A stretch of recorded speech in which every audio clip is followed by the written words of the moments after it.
How long does it take you to get home? 12 minutes. Looks like we're all set. Wow. Okay.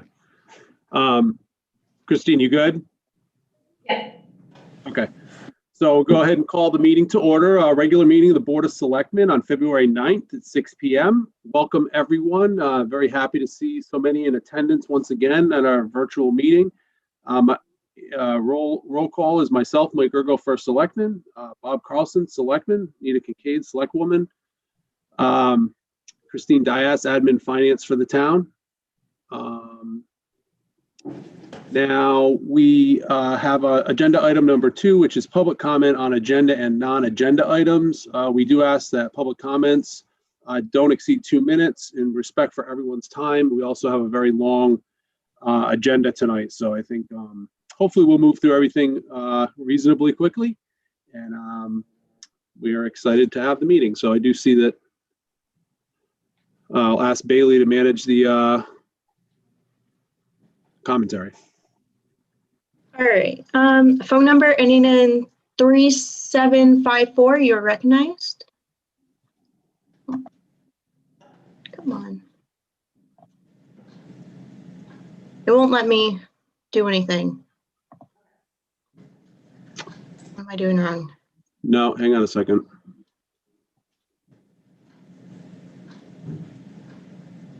This is Sean Murphy. It worked. Just Okay. a couple of. Do you hear me now? Yes. Sorry about that. Okay. Just 2 quick comments. First, being on an agenda item concerning the call for a town meeting for the 2-story rental. I would just say that calling a town meeting at this time would be immature. It's as you know, you're not required to go to town meeting before sending it out to bid or for marketing it. You don't have to go to a town meeting in order to negotiate a lease. But when you do need a town meeting is once you have the details of the lease. At that point, by statute, that is when you're required to take it to a town meeting with the details of that lease for the public to act on. And the other item I had is not on the agenda. I did communicate with all 3 selectmen about this via email, and that has to do with our fracking ordinance. I won't go into all the details. You've read those in the email.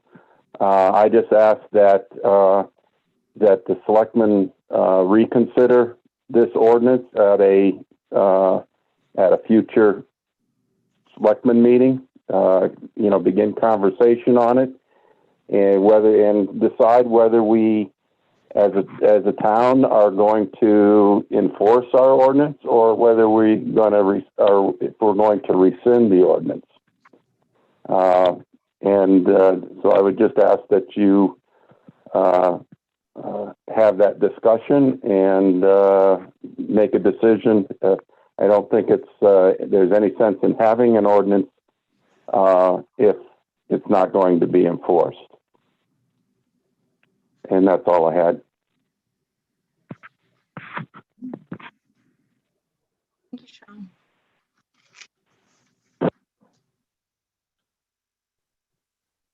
Bailey, I did make you call, so you should be able to recognize people. Okay, thank you. Brett's hand was raised, but there it is. Brett, you're recognized.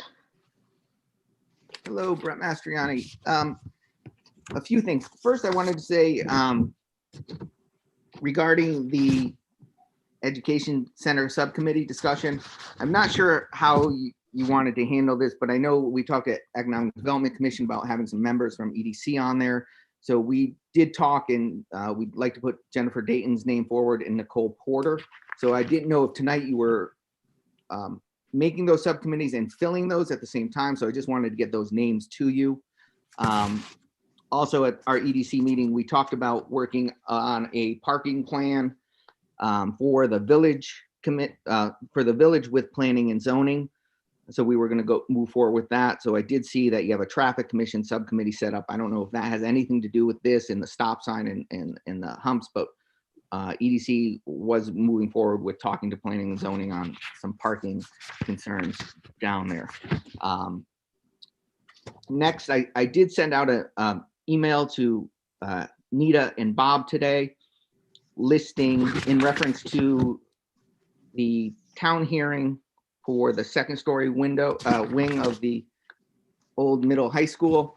And this goes off of what Sean said earlier, that this, by calling a public hearing before any details or any potential leaser is very premature, and it doesn't satisfy the state statute of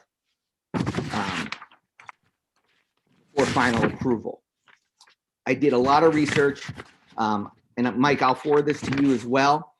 I went through many different towns in Connecticut.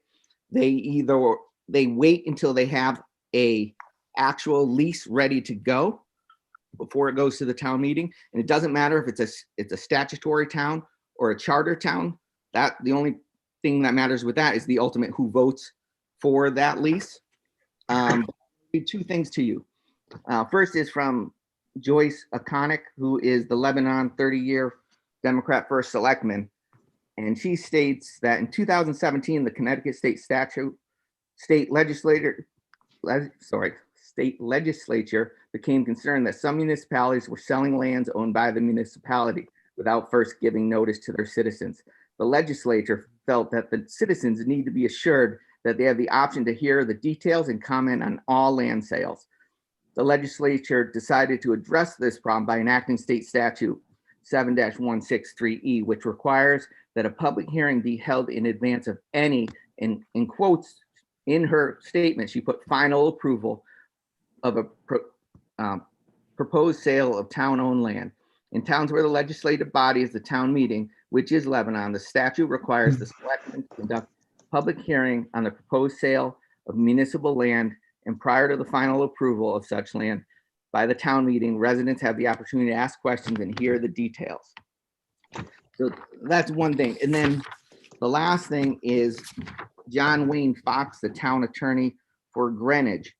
They were in a similar negotiation.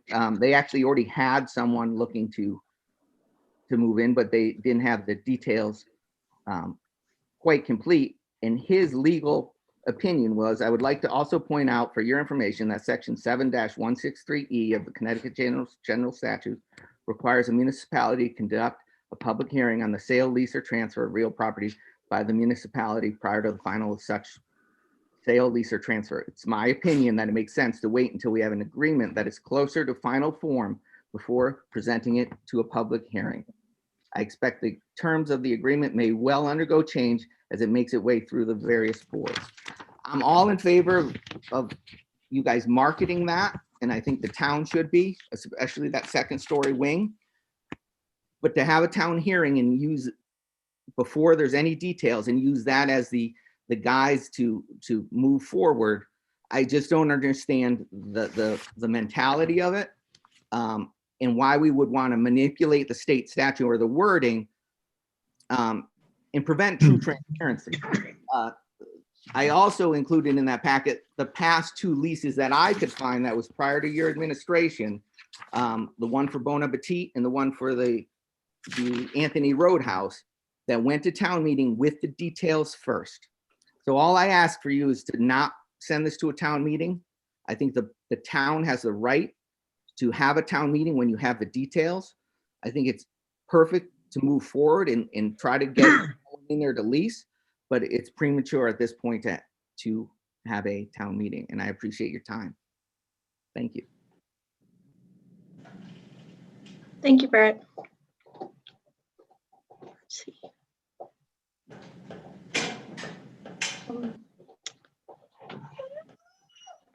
Samantha White, you're recognized.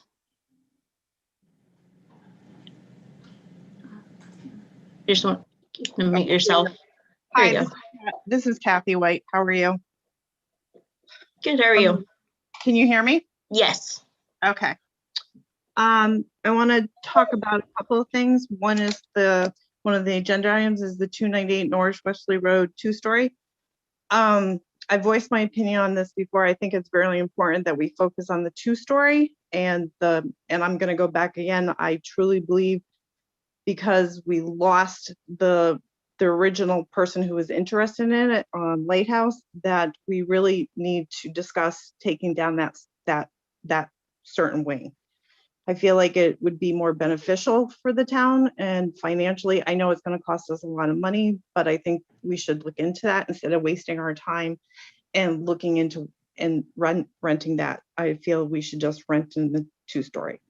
The other thing is the non-agenda items I want to talk about is the special meeting that was supposed to take place a couple weeks ago, maybe 2 weeks ago, when it was put, and I understand some things happen that you have to have them during the daytime, but I don't think it's beneficial for the town people because it doesn't work for our work schedule. So if there's any way possible moving forward that you have it at nighttime when you have to have special meetings, because I just feel like you're isolating our voices because most of us work. And I do know 2 you voted to have it that day and 2 was against it. So I would really recommend that you do that. And the other thing is the agenda, the way it's set up. Last year, my husband and I were able to attend most of the meetings on Zoom. And I liked how the agenda was where we had 2 minutes off to speak our mind after each agenda item. The way it's set up, I understand that we have before and after, but I feel like if you have somebody that comes on from a committee or who is speaking, say, for a typical from the firehouse, and they're only coming on for that agenda item, and we have to ask questions, how are we going to ask questions if they can't stay on the whole meeting? And like, there's times I log on to a meeting just for a specific agenda item and voice my opinion. And then I feel like I'm still being isolated with this new layout. So I would really like your consideration of going back to the other way of the agenda. And my last thing is the last meeting you had of Board of Selectmen, Brian Rathman asked a question about why Lighthouse backed out. And I know, Mike, he asked about, he said, is it disclosed or not disclosed? You didn't answer his question and you put it back on him to look into this. I don't think that was right. I think no matter what the answer was, it should have came back to you or the Board of Selectmen to answer that question. So, because putting it back on a townsperson to look into the answer, that's not okay. So thank you for listening to me. Thank you. Thank you, Samantha. Okay, thank you for your comments. Seeing that there's no other comments, I'd like to move into the agenda item, which is number 3.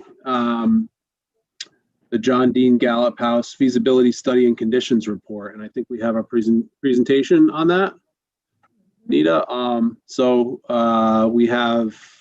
You can go ahead and set the table if you'd like on that, whoever's coming in. And I think we have, I'm not sure whether we have 2 or 3 of the people, but we have the leaders of the whole group. And there's Bob with his nice shirt on. And is Alex going to come on board with you too? I just wrote it. Yeah, Alex and Margaret should be here as well. Okay. These are the folks who have spent quite a bit of time in the last couple of months at the Hewitt Farm itself, as well as in a lot of study and good ideas. And they are the ones that we chose when we were able to get a $20,000 grant from from Hartford, where they have the money especially laid out this time when you don't have to put money in yourself, which was a way that we were able to get this good group here with us. And they've really done a terrific job. So I don't want to use any more of their time. They work night and day. And Bob, I know you probably want to start. So thank you for having us and hosting this meeting. The goal of this meeting is to give a brief synopsis of where we are to date and what we've learned and what we're recommending.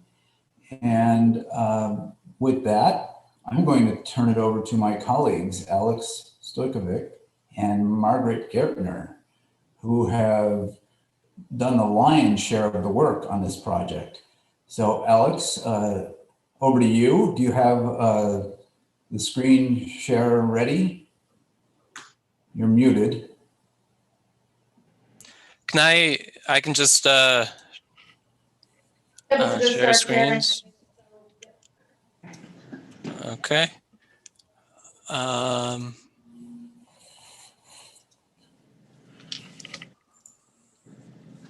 Okay, so here we have the two houses. Well, the house and the accessory structure that we referred to as the carriage house. I know the agenda is very packed, so I guess we'll try and go quickly through the presentation. The report has 130 pages, so I encourage everybody in the town to go and review it. It deals with 3 topics: assessment, history, and reuse. Margaret, I, and Bob surveyed and visited the property several times, and we made drawings of the two structures, and did architectural assessment of the existing conditions. And also, in addition to that, we did the community engagement session that was open to the public, and we gathered reuse possibilities there. And the reuse option, we think, is largely going to be dependent on what the community wants it to be. And so the report kind of tries to not be conclusive about that, but offer general guidance for how that could move forward. So here we have the diagrammatic site plan with the house and the carriage house. As I'm sure most of the community members are familiar with, based on our focus group session, it seemed like the park was really heavily used, and it's an important asset for the town. And so I think it'll be interesting to see how a reuse happens in order to help the preservation and alleviate maybe some of the maintenance burden, but also to create the property more usable and even further an asset to the community.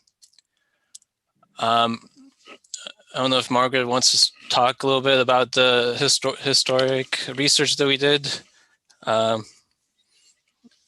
This chart just shows, these 2 charts just show quickly the genealogy of the Gallup family that was in North Stonington. And then on the right, you see the ownership of the property with the various owners outlined in red. And that's showing the transfer of the property down through the various family members. In summary, we've got the Gallup family on this site back in about 1813. And then it stays in the family through 1922. But even in 1922, the couple that bought it were actually descendants of the Gallups themselves. This is just an early map of North Stonington. 1854, and the map is clearly labeling what we now know as the Hewitt Farm as the site of Jabez Gallup's cotton mill. And this is a later map of the village itself showing John Dean Gallup is living in town in 1868. And then one thing that the report deals with, which is kind of in between architectural assessment and history, is speculating on how the original house developed and was modified in its existence. And something that we think happened is that the Hewitts significantly modified the north end with the L shape and the extension between the west wall and the L. And what's also interesting is that the Hewitts brought historic windows from other historic houses to this house. So the house has a unique history, which I think can can further grow because it's kind of a palimpsest of historic colonial features and architecture. And then we have a few photos of the house. This is the south main entrance elevation with the 4 windows. In regards to the assessment, there isn't anything major that we observed. We think that the windows is something that should be addressed. There's a few glass panes that are broken. And then if it becomes a caretaker that lives here, storm windows would help prevent further deterioration and that kind of thing. Here's a view of the fireplace at the best keeping room that's to the west. There are 3 fireplaces on the ground floor, and then there's the fireplace above and the second story. And then here's a view of the framing and the interior of the room upstairs in the second story, and that large window is here facing west. And then, so here's the view of the carriage house, which we don't have, or we weren't able to define a specific date when it was constructed. And there could be further research that could be done in that regard.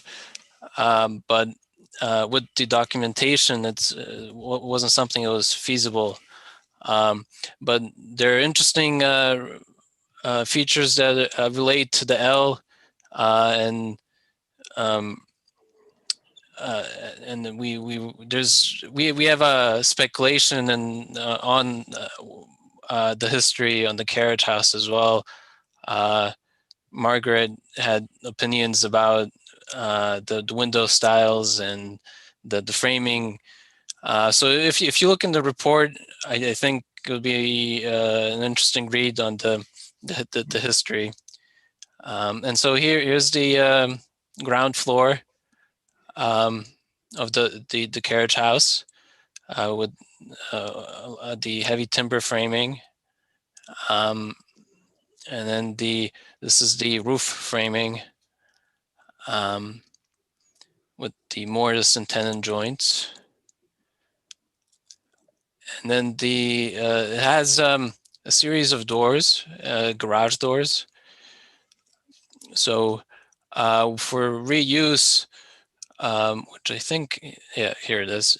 So one thing we did in the report for reuse is that, and we're thinking that maybe this is something the town can use for further discussion with the community and how the future tenant is pursued, is that the two structures can be privately leased as kind of a single entity, or maybe the carriage house has a more public function and just the house is a caretaker. And then the sort of kind of the most radical option is that the house is half public and half private. So kind of the three different approaches can be accommodated, and the two structures can accommodate various uses.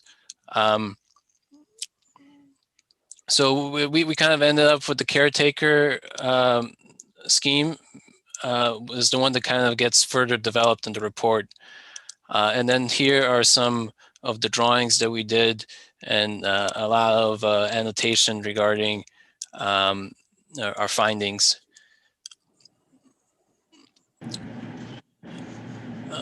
Here's a cross-section through the house. A lot of interesting details we can talk about, and one thing that's kind of interesting is how the fireplaces we think got reinserted, in particular the large one in the large keeping room. And in regards to the history, we think that certain kind of intrusive study or a dating the actual framing would help develop a more definitive idea about when the framing, from what date the framing is, and when certain modifications happened. And then here's the drawings on the carriage house. And that's it. So I would like to just add my 2 cents to say that both buildings are really fabulous structures. And we worked on buildings that are falling down and need to really be resurrected. And these two are in wonderful shape. And hats off to the town for being good stewards, because except for a few examples, and they're localized, these two buildings simply need TLC. And with the town as good stewards, these buildings will be around for a long, long time and can serve as an asset on the farm. The idea of this report is to serve as a framework, to be a living document, a working tool, and nothing is set in stone. So we're here to help going forward. And we would like your comments on anything we presented here and anything you read in the report. The report also includes a kind of categorized list of repairs that need to be made, which are kind of simple and straightforward, and the costs associated with them. Given that buildings are fairly small and the potential reuse or reoccupancy in a split application, not much needs to be done to them to bring them up to code, because for two reasons. They're small and they're historic, and there are a lot of grandfathered clauses in historic building codes that allow you to do things and use them for certain uses, as long as care is taken for life safety. So with that, if there are any comments or questions, we're open for them. You want to pull the screen share? You would stop sharing your screen, that'd be great. Thank you, Bob, and your team for this report. It's very detailed, and I think going to be very helpful as we continue to have the house, but also maintain the history of the house and decide as to what's next. So I'd open it up for Bob or Nita. I know, Nita, you've been working pretty closely on this the whole way, along with Juliet, and you guys did a great job in stewarding this through. Bob, do you have any questions that you wanted to go through? No questions, except because I love history so much, I totally enjoyed reading your report. So thank you for taking the time. I've been in the house a few times myself, and amazed that its condition is still pretty good considering when it was built. I like the idea of the caretaker idea also, because then it's constantly being looked after by someone that's living there, someone that's hopefully handy, and that's something that the town can decide on the ultimate use. But a caretaker with a town use for the carriage house seems like a workable solution, one maybe we can get on quicker instead of later, because the house has not produced any income for the town in the last year and a half to 2 years, and before that it was. But unfortunately, I walked into it when it was inhabited by the original renters, and if you like history, you would have got sick to your stomach, because it was definitely not taken care of as far as the historical structure.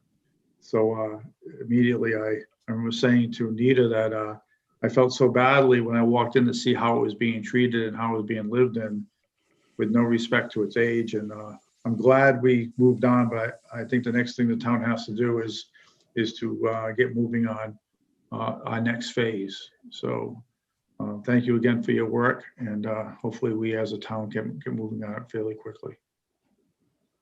So just to summarize the next steps, the goal here is to get comments from the town and the public at large, incorporate them as necessary, and then get this report up to the State Historic Preservation Office in Hartford for their review and comment, and then kind of incorporate their comments into a final report and deliver that as a final work product to the town. So we look forward to any detailed comments you may have.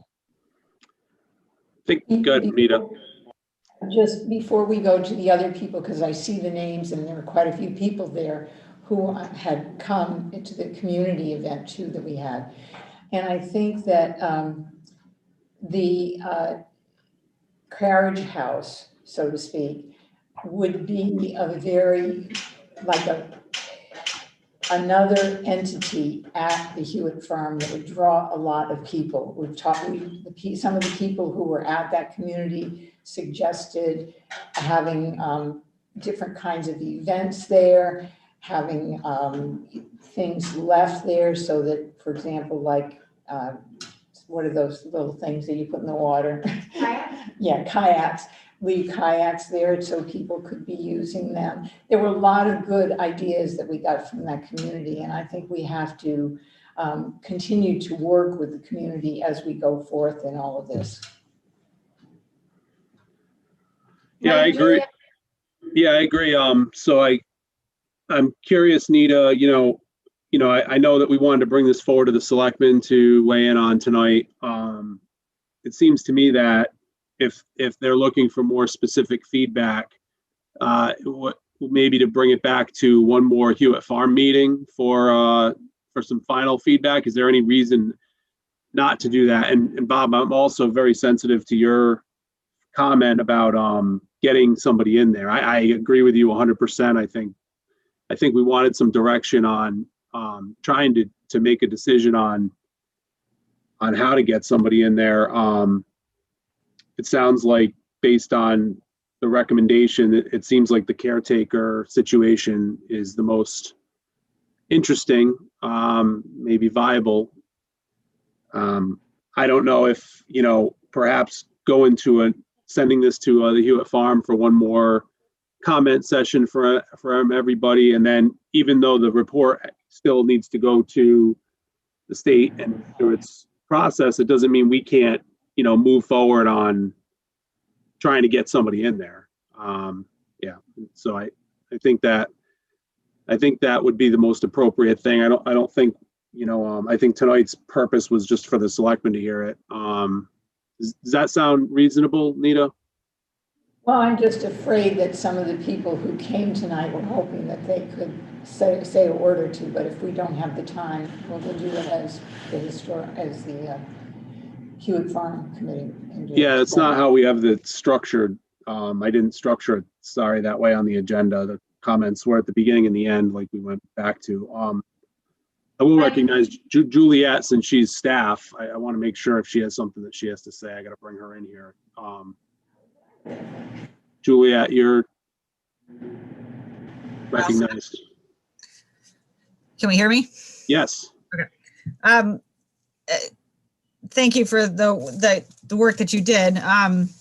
All I wanted to add was, as long as, you know, the town is on the same page that this is a valuable asset, I think we do have to recognize that there is some work that needs to be done and grants that need to be found. And, you know, there are some significant repairs and upkeep that need to happen. So I do think as well that second option, I think it's option 2, the mixed, you know, so that we get some income from that carriage house in some way.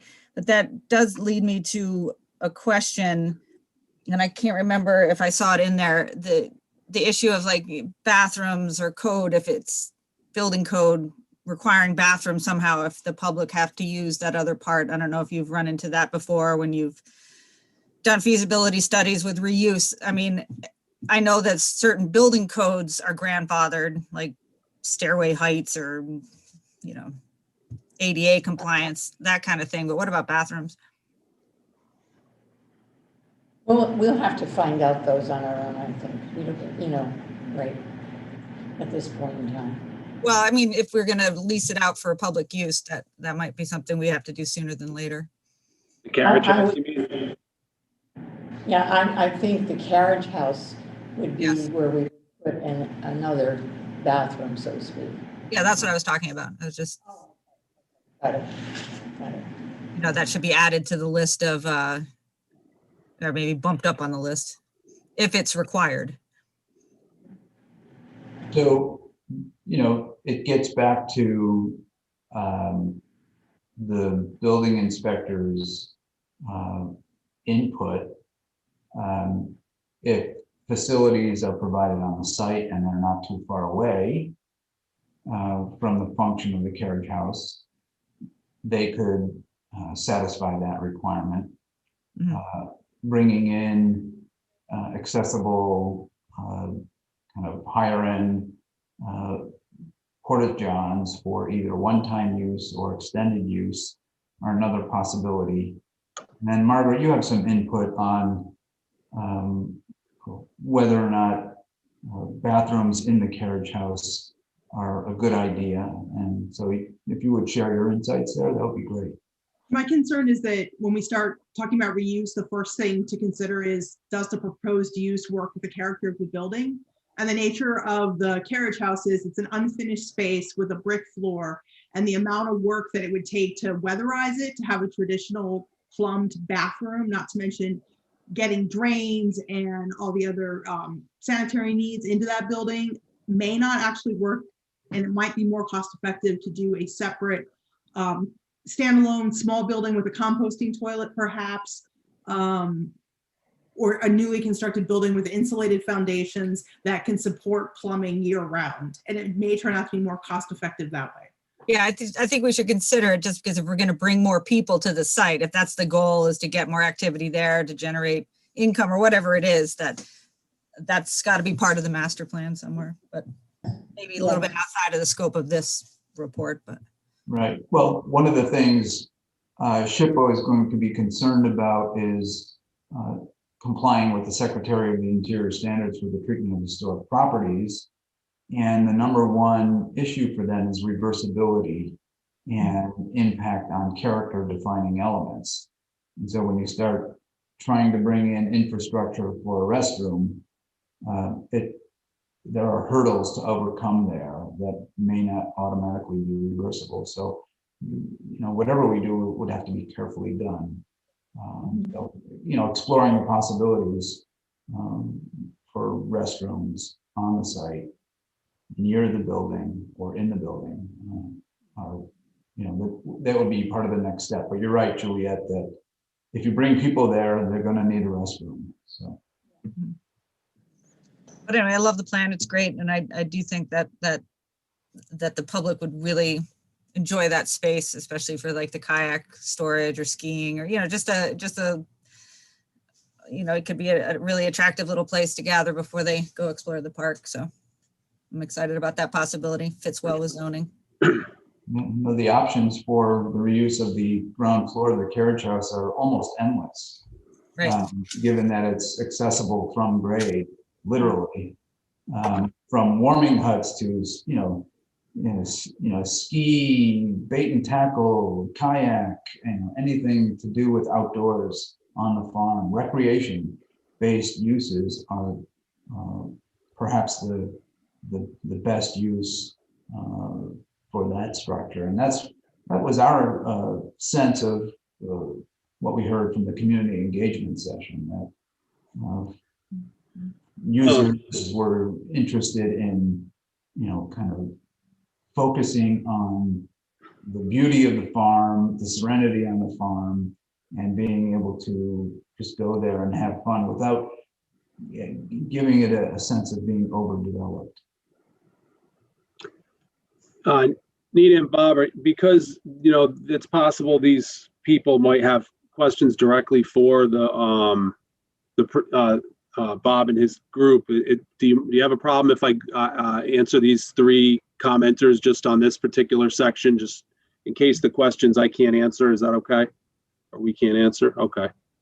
So I'll recognize Pat first. You just have to unmute Pat. You had a question or a comment on this? I'm sorry, you don't get Pat, you get Pat. Oh, no, I'm sorry. Nope. I'm Max. Actually, I don't have any questions, and I'll keep it brief. I just wanted to applaud you for, I think I had never been in that house. It's one of the few old houses in North Stonington I haven't nosed around in until October. And that was when I met Margaret and went through the house, partly with her and partly on my own. I'm really impressed at how stable the house is. I think you've done an excellent job in hiring these guys to put together their report. And I have to say, I was really impressed with the work that was done by, hired by, I think Gene Anderson was hired by the town to do some much needed work to protect the structure of the house. But I applaud you. You're doing a great job, and I don't know where it's all headed, but you got a great track record with this property, and congratulations. Thank you very much. That's it. Thanks, Mac. Robin, you just have to unmute. Yes, hi. So I'm Robin. I'm in the Historical Society. It's all fabulous. I have to admit, I haven't read the whole report yet. I looked through it quickly. I look forward to reading it in detail. One of my questions is related to the extreme version, which would be having a caretaker in part of the main house and having part of the house accessible for public use. The reason I bring that up, and I realize this is complicated in a couple of different ways, but for educational use, to procure possibly educational-based grants, having part of the original house available for children, for groups, for adults, for educational use, I think would be valuable.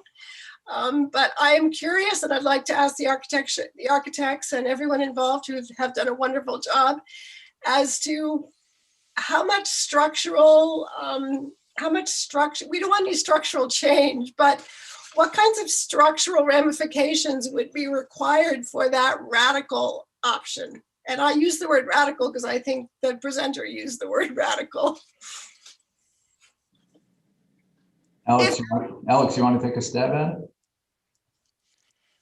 I mean, we talked about this several times in-house. So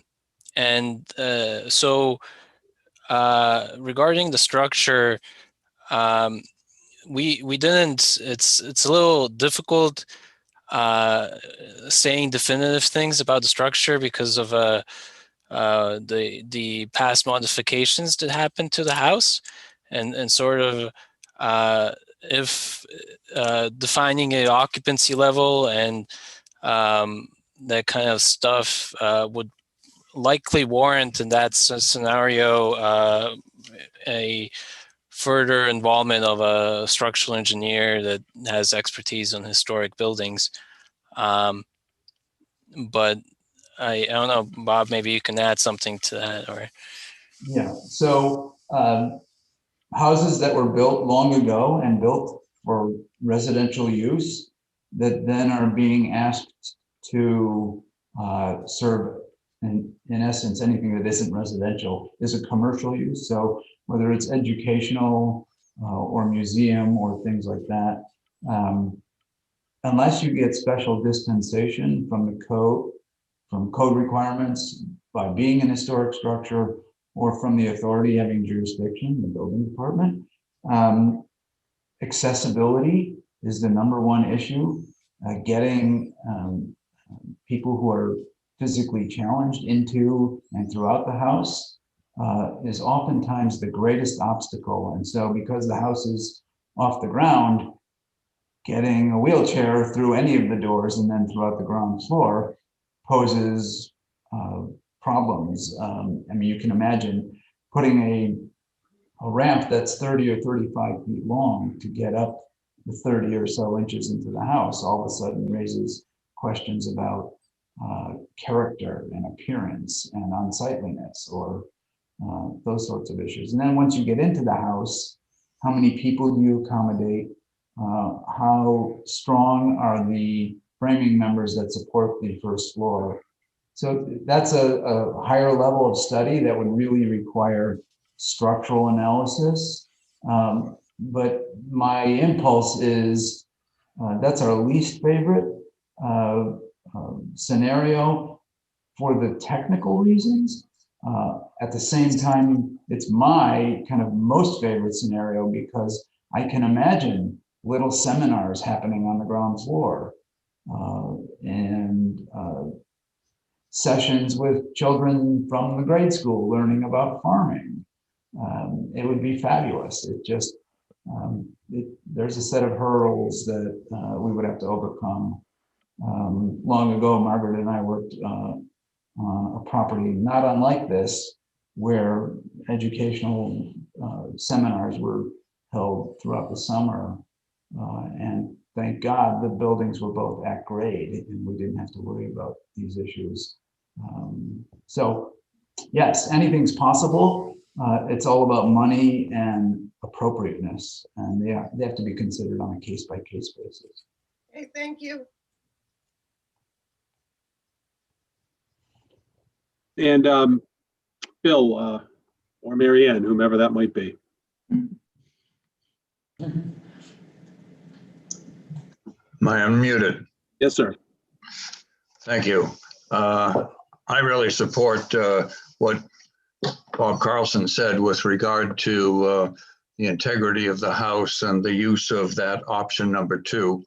I'd hate to see the basic structure of the house split into 2 components, one a tenant and one the public, and then having to redo a kitchen and expand the bathroom for the tenant seems to be breaking into the integrity of the structure that Bob, Alex, and Margaret have addressed.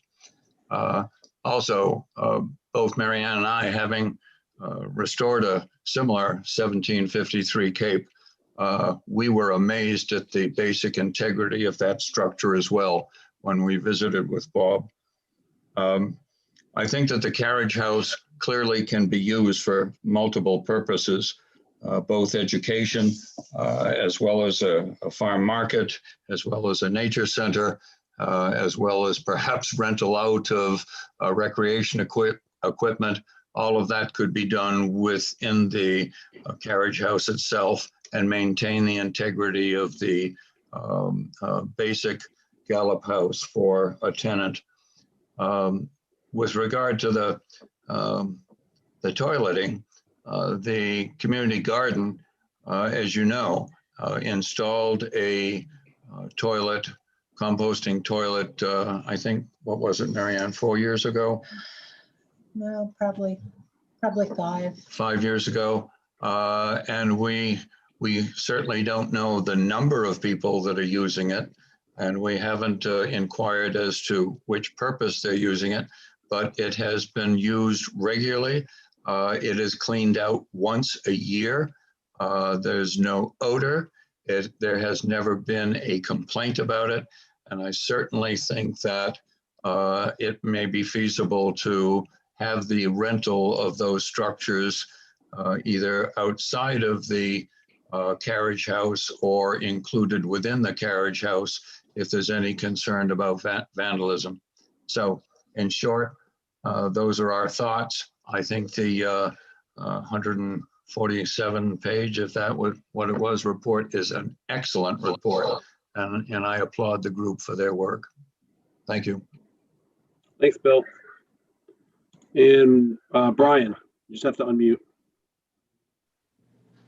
Yeah, I'd like to thank the group that made the report, and I'm looking forward to reading the report. I think you said it was 130 page, so I'm hoping it's on the town website so I can read it.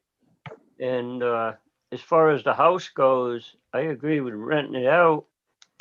And my thought is maybe we can get a conservation officer, maybe from the state, from DEEP or something, that knows a lot about the woods and the outside, and be able to watch over the whole Hewitt property. And as far as the bathrooms, the restrooms, I think they could be seasonal. Maybe the carriage house could be a seasonal thing. And I hope once I know you mentioned, Mike, about having another meeting for the town to talk about the whole thing.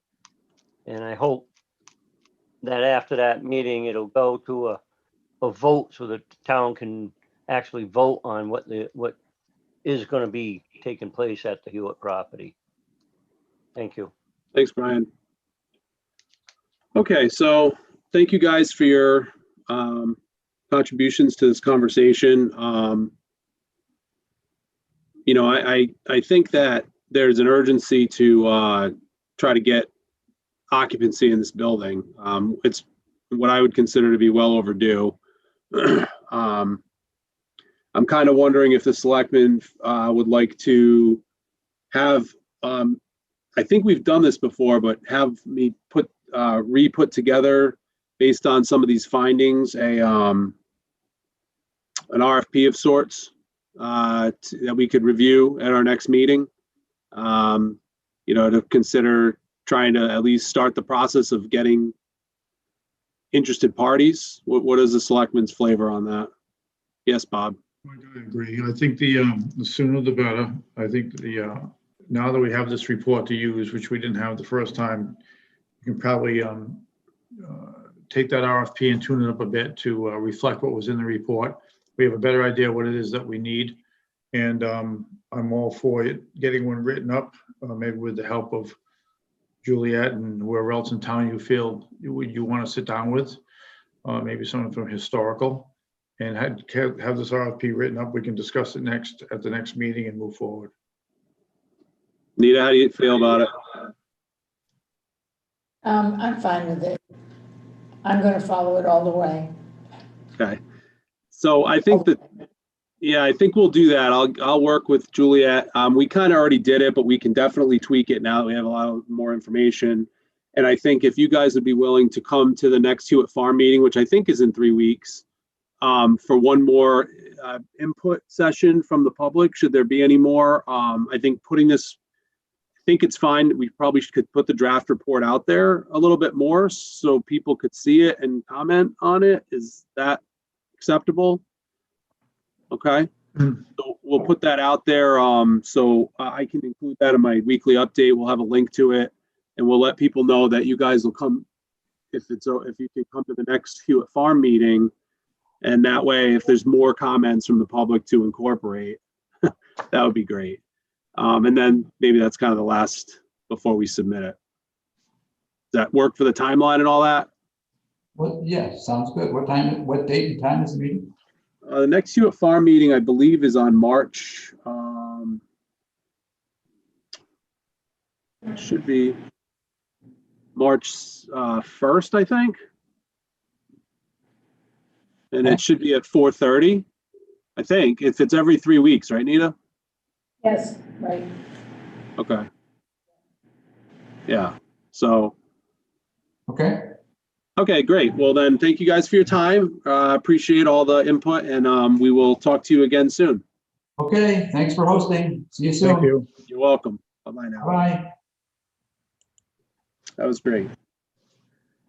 Okay, so we'll move on to the next item on the agenda, which is a water update. Juliet, I'm going to have you here in case you need to add anything that I'm forgetting.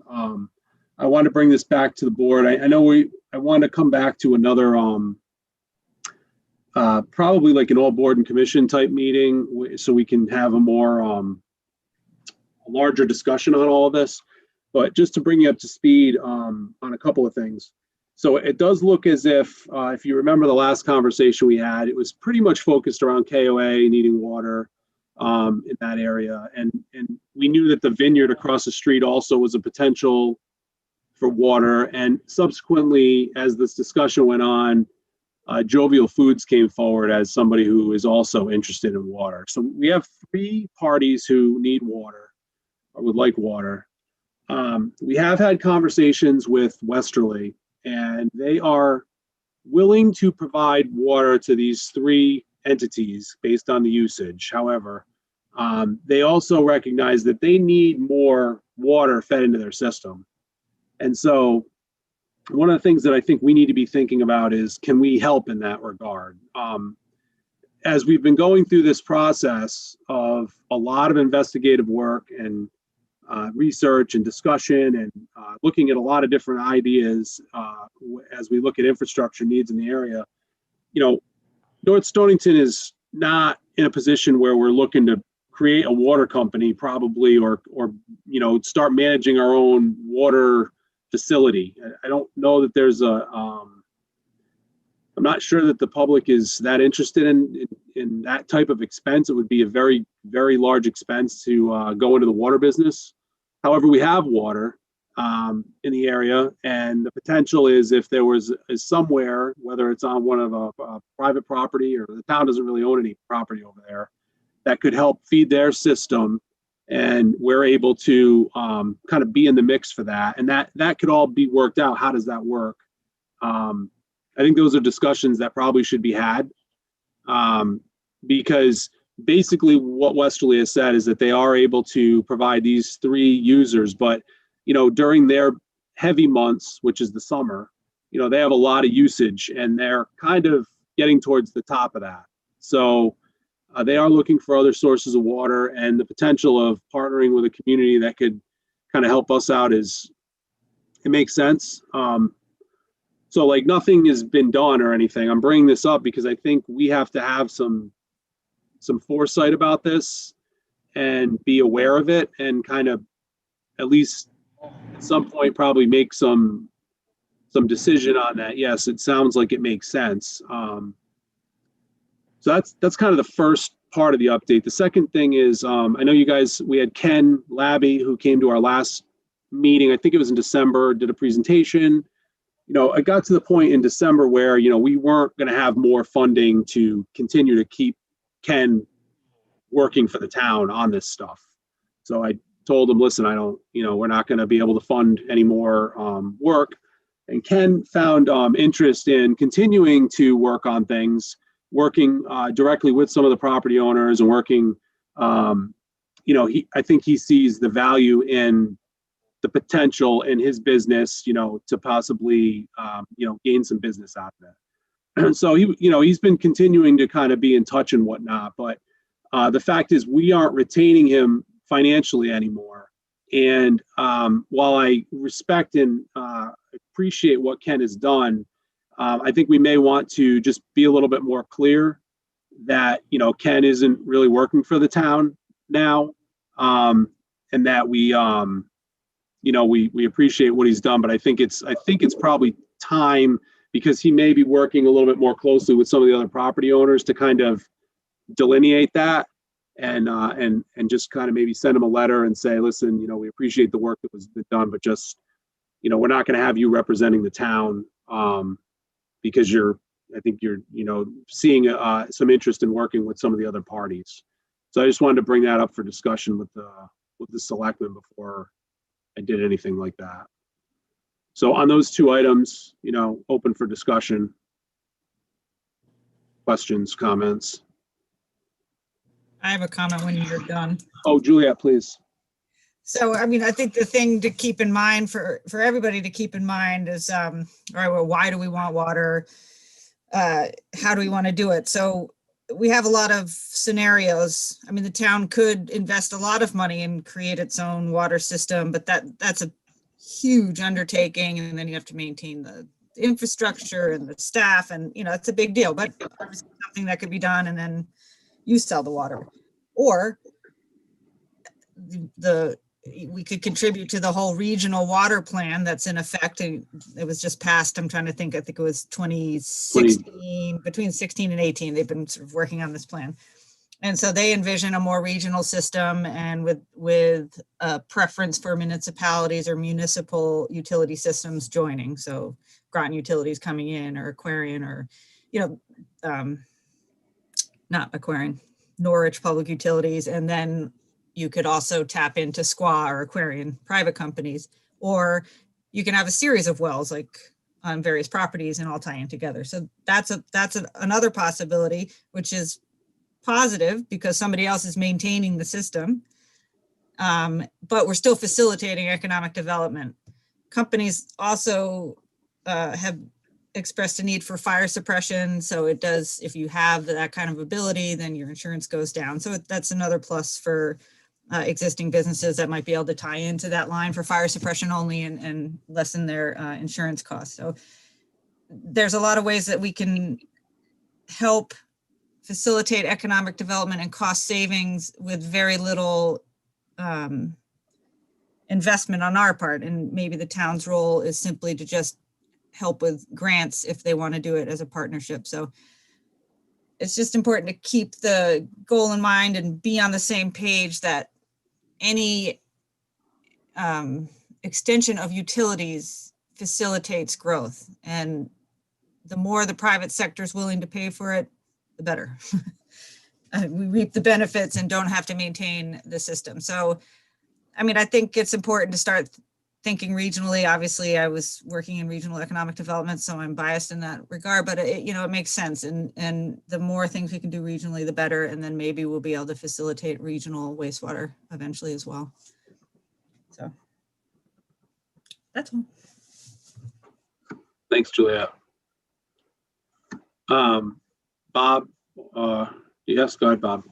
Yeah, so the more I hear about this, and thank you, Juliet, you are probably the best expert, at least in town, on this.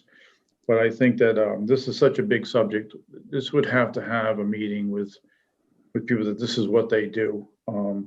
It makes me a little nervous when you say that somebody is willing to work for free for a possible, somewhere down the road, a benefit to his own business.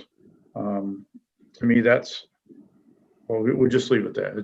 Well, that's why I'm bringing it up. I think it's time to cut the ties. To cut the cord. That's why I'm bringing it up in this meeting. Okay, good, thank you. So moving forward, I think that if this is the kind of discussion we have to have on the water, I think we need to have some expertise in the room and have a roundtable on that. It's just something at the selectman level or on the town level. This is bigger than that, it sounds like, especially if it goes to a regional effort. So again, Juliet would probably know who to invite to that meeting and have us have discussion on it. I know I'm not an expert in water, where it comes from and how it, I know where it comes from, but how we move it from point A to point B, I'm not an expert on. So yeah, if we can do some more research on that would be better for down the road, but it's something that I couldn't even make a comment or a vote on until I had a lot more information. Yeah, there's nothing to vote on tonight or anything. I wanted to just bring everyone up to speed because I think we all need to be aware that with the direction things are heading in, so that we have the ability to make just, you know, informed decisions when the time comes. So I think Juliet's point that she agrees that Obviously, the more of the expense that goes to the private sector and the least amount of an effect on our taxpayer, the better. So I agree with you wholeheartedly. Juliet, you're smiling, but I know that's a frozen smile, but I appreciate the smile on your picture. Much better. I look better there, trust me. I will get you the copy of that water report. It comes in 3 sections, but there was one section in particular that really addresses this, and I think it would help you to have that background of what there was so much work went into that particular plan that I think everybody should read that, at least that section, and then we can go from there and get the right people together. Great. Nita, do you have any questions or comments on anything? No? About the water, no. Okay. All right. So, yeah, I mean, I wanted to have obviously we're gonna have a lot of more conversations. I want to have a larger discussion with probably, like I said, all the boards and commissions, just to bring them up to speed on where things are at as well. But, it does look like, Westerly Water already does bring water to that area. So it's not a big deal for them to expand that supply. It's just, I think the thing that North Stonington has to be cognizant of is that they're not going to be able to continue, to supply really, and they basically said really any more customers without having an influx of water into their system. So that's the thing we need to start thinking about. We've been talking about, we've had a lot of meetings to discuss it. But, just figuring out exactly how to move something like that forward with everybody marching to the same beat of the drum is what we need to figure out. So that's that. Okay, so if we can move on to 5, we've got some committees to discuss. We did already talk yes, go ahead, Nita, I'm sorry. Yeah, I have this marked down here, and I just wanted to mention this, and it is about the 3 items that we're going to talk about next. And I was thinking about this as I looked at what's on the paper now of what we might be telling them. And I find that we've had a lot of problems recently with keeping these committees and having them understanding how to start even with a program like some of these. And I'm just wondering, for example, we lost the communications group pretty early, the village group, that, the ones I'm thinking about, right? That they worked for a while, but not. And then I look at what we have in here right now, and I say, well, who do we put in charge of all of these? How do we interview these people and not just let them say, gee, I'm interested in that? I think we're kind of missing something if we don't put more work into how we're going to organize these things. I'm sorry to say it that way, but I mean, I think they're all good committees, but we can't just say, come and see us every quarter. I don't think that works very well. Well, I was wondering, the last thing, I was wondering if we do go forward with some or all of these, it seems to me that one of us should be watching and helping them. I think we try to do that by going to some of their meetings, but really, I think we should make it a little bit more helpful and be a part of it. Yeah, I don't disagree with you. So the three that you're talking about, and we probably should just take them in order, are a little bit different than the ones that you're referring to, because 2 of these are subcommittees, which we've not really formed subcommittees before. So they are not committees. They would be a subcommittee of the Board of Selectmen. And I think that's a good point to what you're saying about if one of the selectmen wants to be on that committee, or at least a direct liaison to the committee, is probably a good idea. The Sustainable CT, which is the number 5, which is the next one on the agenda, we did talk about this at the last meeting. We agreed to put this committee together. And I think the difference with this is that we do have somebody who's been leading this initiative for the last 2 years, and that's Alexis Kahn, and she's willing to serve on this committee. So I think we have kind of strong leadership, like going into this. It's just, is there people that are willing and interested in serving on the committee? And I guess we won't know until we put it out there. So we created a bit of a description so we can put it out there and try to recruit people for it. It's specifically in the areas in which we're looking for people to be on it. So I guess let's take that one first. And that would not be a subcommittee necessarily. That's its own committee. I see this committee as a committee that really works with all the boards and commissions in town as they kind of, because this whole sustainable CT thing is really cool. If you do it right and you're able to really implement it, it affects everything in town and can affect just taking a sustainable approach to everything we're doing. And I think that's what I'd love to see us get to, because I think that's the kind of community we want to be. So to have 10 people on this committee who are really committed to all those little different areas that are within the matrix of the sustainable CT criteria will help us to actually just become more cognizant of all this stuff.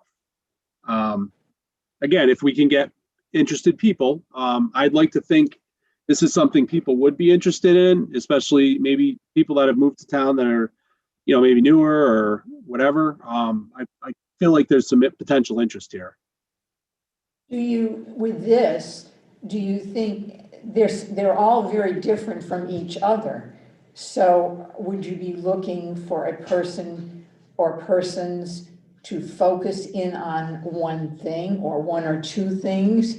And see, right away, you've got to get an organizational approach to figure out how you're going to make this happen, I think. That would be the ideal thing. If you look at under membership on it, it talks about 12 different areas there, I think. Ideally, we'd have a person that is interested in each of those areas.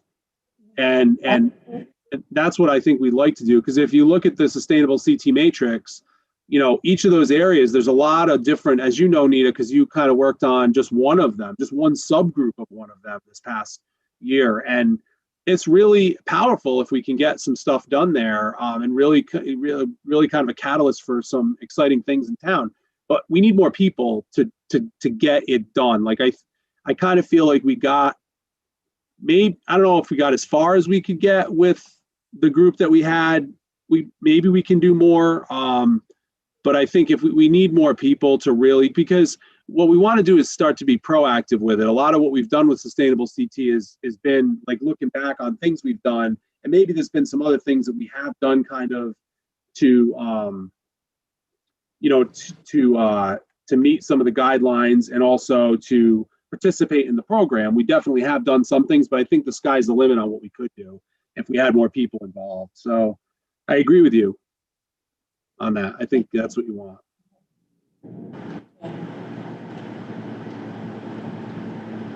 Bob, do you have any feedback on the mission or the guidelines or anything with regards to this? I think, so in general, I think we have too many committees, but in this particular case, this particular committee, we have a strong person, Alexis, that lives in town, has been involved in it. The little I've met her at some of our meetings, she seems like someone that gets things done. It's a committee that will kind of run on its own. I'm not saying that we don't need to give it a little direction, as Nita said, but for the most part, it's a committee that's going to run on its own. She'll probably recruit. We know who the leader is.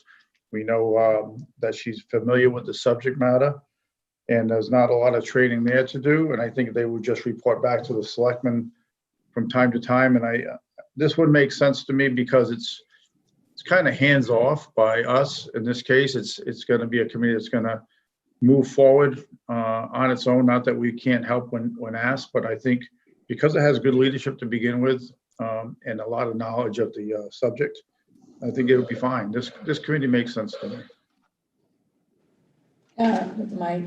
Yeah. Mike, is Alexis saying she would run this? See, I didn't get that impression from her. Well, I mean, I think when the group comes, what's that? She has a full-time job, doesn't she? Well, we all have full-time, I mean, I'm the exception now, but I was the same before too. I mean, when you're on these committees, you have full-time jobs and you find a way to do this as hobbies. So, yeah, I mean, this isn't, yeah. She's very quiet sometimes, I think. I mean, Yeah, I mean, she's I don't know that she said that she'd like chair it. I don't know that I asked her specifically, but I think she would definitely take the lead on it. I mean, she's taken the lead all this way. So, I think the group should come together. I mean, there might be other people who are interested too.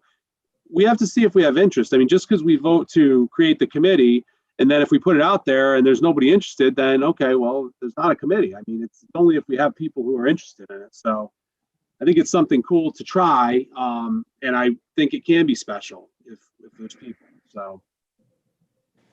So could I entertain a motion to create and establish the Sustainable CT Committee?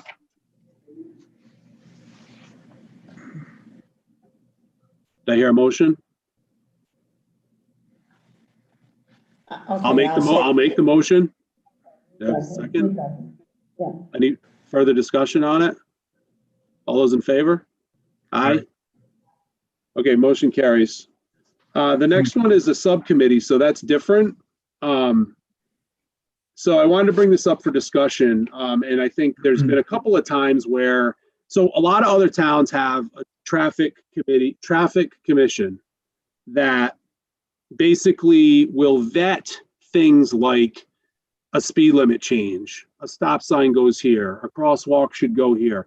Like, we get a lot of those types of things, and in my opinion, it would be helpful if we had a qualified group vetting these things before they come to the selectmen. Because Bob, to your point, as you said before, like, you're not a water expert, right? I mean, we're not police, we're not highway people, we're the Board of Selectmen. So, I mean, we think we know things, and we try to make our best judgment. But I think in a lot of other towns, they have a group that's made up of a trooper, the highway foreman, maybe a couple other people who care about this kind of stuff. And they report to the selectmen. They're not a committee, they're a subcommittee. So they don't make the decisions, but they'll make recommendations to us to make the decisions. And to me, that makes a lot of sense, because honestly, I feel like a lot of the times, we kind of get it. We'll get heat for something, and it's like a lot of due diligence has been done on things, but sometimes I don't think that there's a process that people can see that due diligence has been done. So this would help create transparency to the fact that there is a process to this situation, whether it's we can talk about, specifics about what they would do or whatever, and I don't think they have to meet. I mean, it says, potential frequency meeting once a month. That's fine. They could meet as needed. But I think having our trooper, especially somebody from our highway foreman would be good. And then maybe a couple other people from town who have an interest in this. Not a big group, maybe 5. What are your thoughts? Yeah, go ahead, Bob. Okay, so as I mentioned earlier about my not being in favor of a lot of committees, I think us having a committee on traffic is like Jamaica having a committee on snow removal. We don't have a lot of traffic. In 18 years I've been here, I think I can count on one hand the number of controversies over stop signs or crosswalks. The village committee, when they were intact, did a survey, came up, and the majority of the village came up with the idea that they wanted to speed down, they wanted to slow down speeding in the village. And we talked about doing speed humps, which were still on the schedule for the spring, I believe. So we've done that. As far as stop signs, crosswalks, we have people between the selectmen, the head of the town garage, policemen. On the occasional meeting, we should be able to work these things out with prior conversations and compromise. I don't see a need for this committee. I think it's a waste of time. I just don't think it. We're a kind of town that doesn't have a lot of traffic issues. They will come up occasionally, but it's nothing that we can't handle in-house. And just have another committee, as we just pretty much eliminated about 3 or 4 committees that weren't active because we put them in place and then they fell by the wayside. So to me, this would be one that would fall by the wayside eventually. We don't need to have paid employees meeting on their own on off hours to to have committee meetings. We can do this in-house, like we have before. I think a little bit more conversation, a little more compromise, a little more input. We can get through these things. So the committee, the EDC, we were all at that meeting the other night. They're already looking at talking about parking in the village when it comes to relationship to businesses. And I think that we have opportunities there. Juliet spoke on that also. We have opportunities there. And I think that to have a traffic committee to me is just a waste of time. And I would vote against this. Anita, how do you feel about the traffic subcommittee?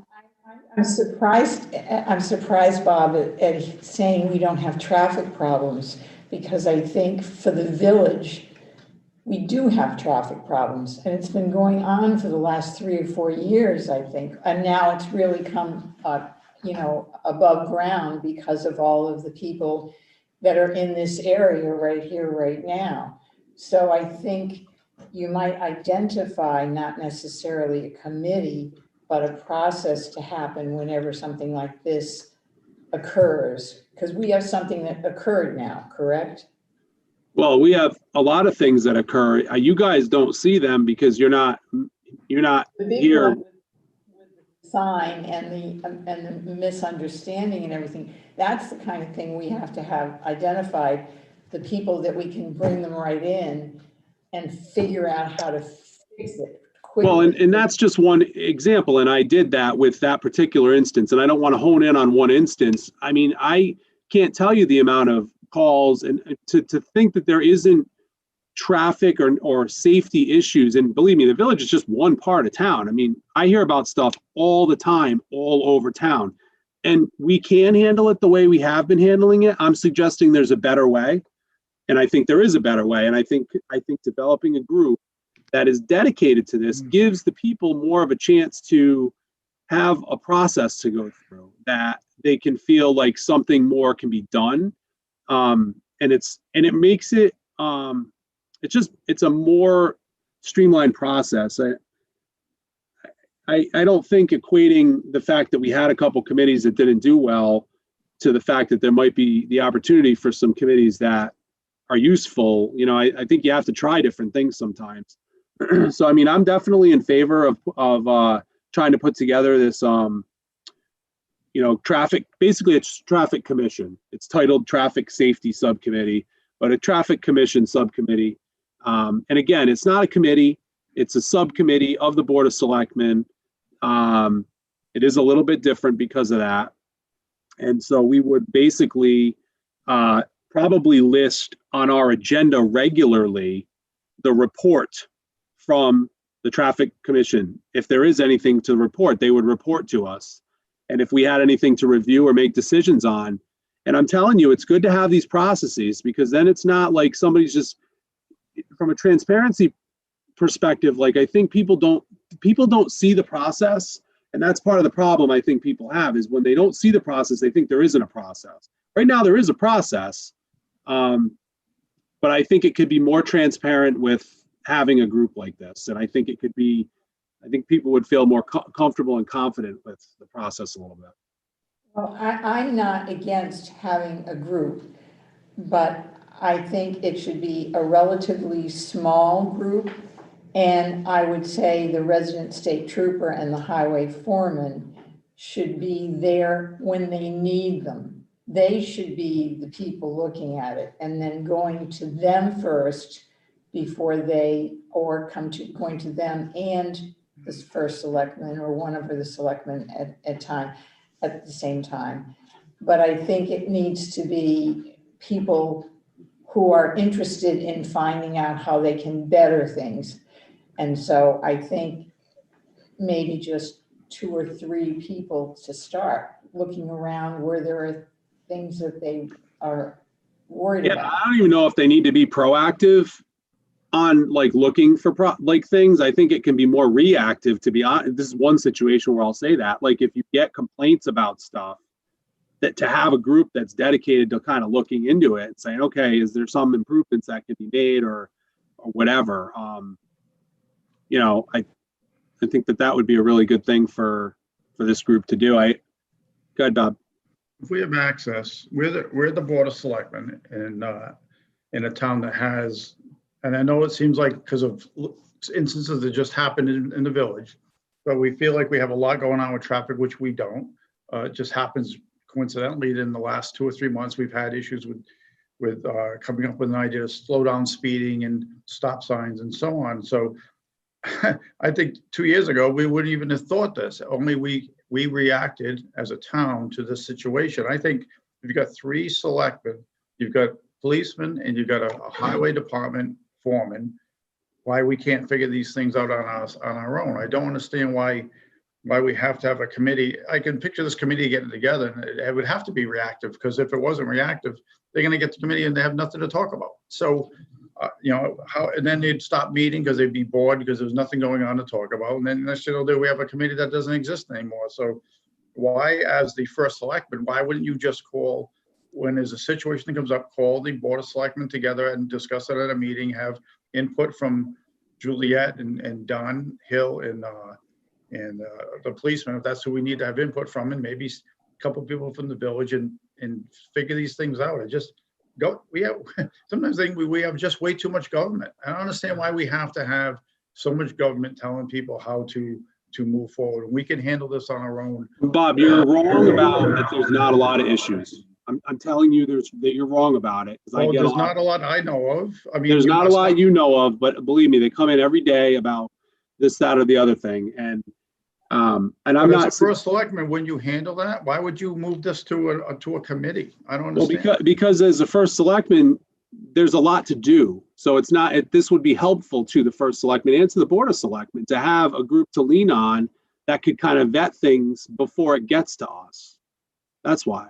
But it seems like we have a committee for everything. We don't need to have a committee for everything. We do our jobs as selectmen to get problems solved. So I don't understand why we have to have multiple committees. But anyway, I'll listen to you. Go ahead, Nita. I'm sort of in the middle of, I think, in my mind, because Bob, I do see a lot of problems, and I've seen them since Sean was the first selectman. He's the one that brought out changing how the corners were coming in, because it was, people were down that end, were very, down that end, which end, where I'm sitting. And that's why they changed, they took signs out down there. We've had that over and over again through the years. And I think that we have it, and when it comes up, we should have some people that we can turn to help if we need somebody to help at that point in time. There really are some of those, and I see some of them actually, because I'm in the village a lot. On the one, I would tell you, it's not their fault at all, but I don't have the nerves to say it. And we have so many more people now with young children, and I see them walking from the village up towards the range with their little kids, no sidewalk, no anything, cars coming down, and then, now to me, that's a problem. To me, that's a problem waiting to happen, but it's just, Well, it's well beyond the village, and there's a lot of areas for improvement. So I think we've talked about this one. I mean, everybody has their opinion. I'd make a motion or entertain a motion to appoint a traffic commission subcommittee to serve the Board of Selectmen. Is there a second? I'll second it. Do we have further discussion on it? All those in favor? Aye. Yeah. Opposed? So passes 2-1. The Education Center Subcommittee. Honestly, I think we should table this until after we talk about the agenda item number 10, because I'm kind of interested to see your opinions on that first. So can I make a motion to move this agenda item number 7 to agenda item number 10A?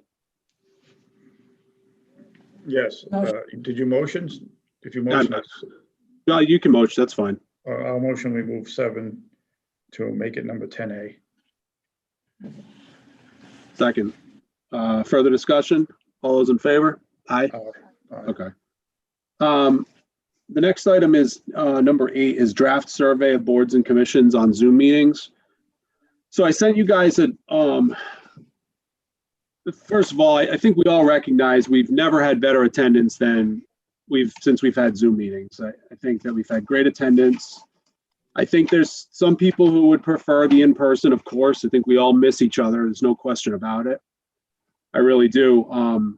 But this is what we've been doing because this is the safest thing to do. It's one thing for the 3 of us to get in a room together. We did try that. It just didn't make sense because the sound wasn't as good as it could be. But then it's another thing to start bringing the public back into the meetings. And what I really wanted to do was talk to you guys about doing a survey to see what people's comfort level was on all of it. And I just didn't know, with COVID being where it is right now, I'm not sure that we should do anything right now. Maybe in a couple of weeks we send the survey out. Maybe it's a month. Maybe we don't send it out. I just really want to talk to you guys about your opinion on the survey that I put together, when we should send it out, if we should send it out. I'm not looking for us to even discuss whether or not we want to go back to in-person meetings or anything. I really just want to talk about the survey and your feelings about should there be a survey like this, and if so, when do you think we should send it out? I think there should be a survey like this. I'll speak first. The 3 of us can look at it again and decide if we want to add or subtract, I assume, or whatever. I think a lot of people like this because they wouldn't come to a meeting. And they would prefer to stay at home, and I think. And it's very funny because, as you know, I'm very active in the garden club, and they hated it in the beginning, and now they look forward to it. And I think there are some things that work well this way. I mean, so I think it should be some of both, basically, is what I think. So, Nita, before we get off of you, do you feel like this survey should go out soon, or should we say wait a couple weeks until COVID kind of slows down a little bit more, or what's your opinion on that? I'd wait a little bit. Okay. Bob? Yeah, I agree. We should wait until maybe April, but I also agree with Nita that I don't think there's any going back. I mean, COVID, as bad as it is, we've learned some things and some new technology, the ability to use technology more than we were before. I know just before COVID, we were having our meetings filmed. I think that was working pretty well, but that was also the newest technology we had at the time. Zoom works better.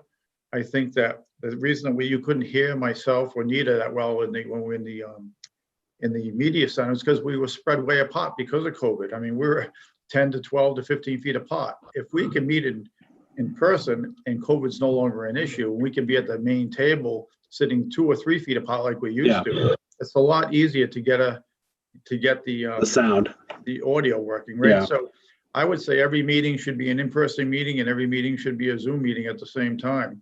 I don't think there's any, I think that way we can maximize the number of attendees. Okay, so I think you both agree that the survey is a good idea, but we should hold off on the survey for probably at least a month and just kind of keep things going status quo. And that goes for all the committees. Everyone's doing the same thing we're doing. I think everyone's tried to handle it as best they can, and I'm proud of the work everybody's done to keep it going. So, before we move off of this topic, I just want to point out with some of the other boards, they will definitely need an in-person component because of public hearings and different things that are required. So I just wanted to put that out there because it makes it harder if we're just Zooming to have certain things kind of properly done through the process we need to. It's some things with land use, the land use side of things. Yeah, no, I'm aware of that. So as far as the survey, guys, if you guys have any feedback on that survey, if you could just you don't have to rush. because we're not going to send it out for a while, but just send it back. Maybe just send it to Bailey, and we can look to incorporate it if you have any changes you want before we do it. But I don't think we won't send it out for at least a month, or if until like the numbers look like they're changing drastically for COVID. Okay, ethics policy discussion. I know this was, we talked a bit about this a couple of meetings ago. There has been a lot going on, so it hasn't risen to the top of the list, but it's back on the agenda to make sure that we are keeping it in the mirror here, to make sure we're not forgetting about it, because I think we all want to move something like this to the town for consideration. Bob, I don't know what you wanted to try to, maybe we could try to make a little progress tonight. What are you thinking? Oh, go ahead, Nita. I'm sorry, go ahead, Nita. I'm sorry to do this again. I was reading a lot this week. I was wondering,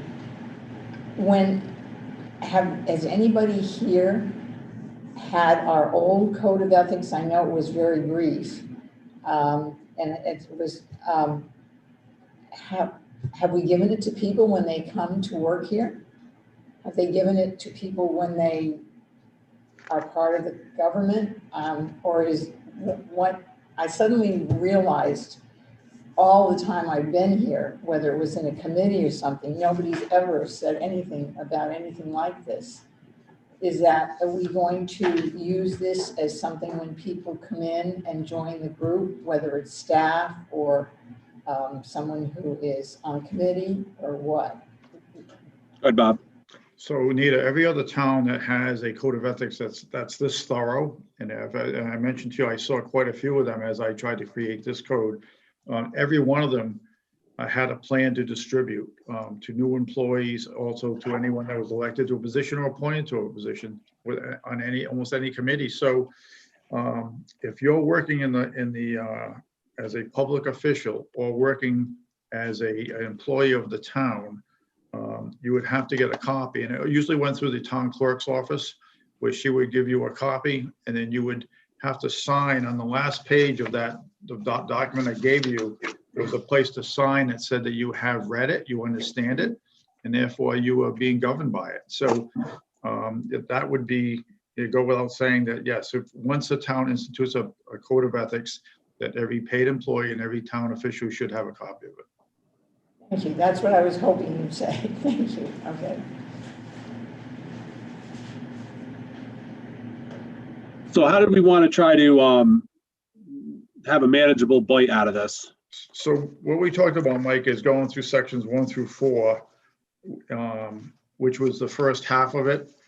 And we kind of did it that night, but then we're going to take it back and go through it again. And then I think the most of this conversation was going to be on money values, where in gift giving and things like that. Everything else, everybody seemed to agree on a lot of the definitions, a lot of the parts to it, the application. But I think it was just, there was some discussion on what constitutes a gift and at what money level do we not accept. We talk about things like awards that we had no control of, that maybe, Mike Ergo was first like, I'm going to award from one particular group, and it's tough to put a money value on that because you're not buying the award, and you can't on stage say I can't accept that award because it looks like it was made out of crystal and it's $500. On the same token, what constitutes a gift from someone in town? I mean, if you're at a local restaurant and someone buys you a drink, or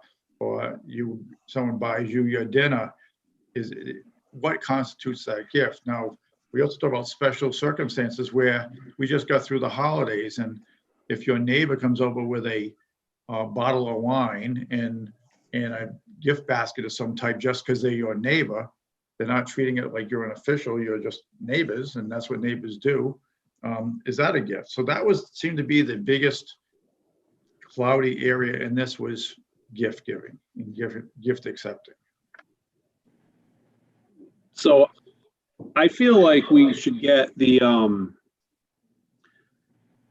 obviously the attorney's gonna have to look at this, like at some point, whether it's now or it's when we settle on it. But I'm confused by that, to be honest with you, as far as like what is either a best practice or like what should be in there, what should appropriately be in there. And I don't know if that might be something to have them look at to say, you know, obviously the attorney works in lots of other towns, so like maybe they would have some way to advise us on it. I mean, I had mentioned to the attorney in another conversation that this was something we were looking at it, and his advice was definitely to kind of take it slow and to make sure, you know, we're really sure about what we're putting forward with whatever it is. So I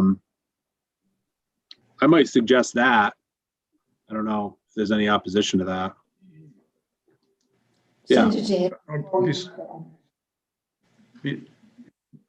Besides the attorney, I would say that you were going to speak to the first selectman possibly of Preston and Stonington, two of the code of ethics that I looked at.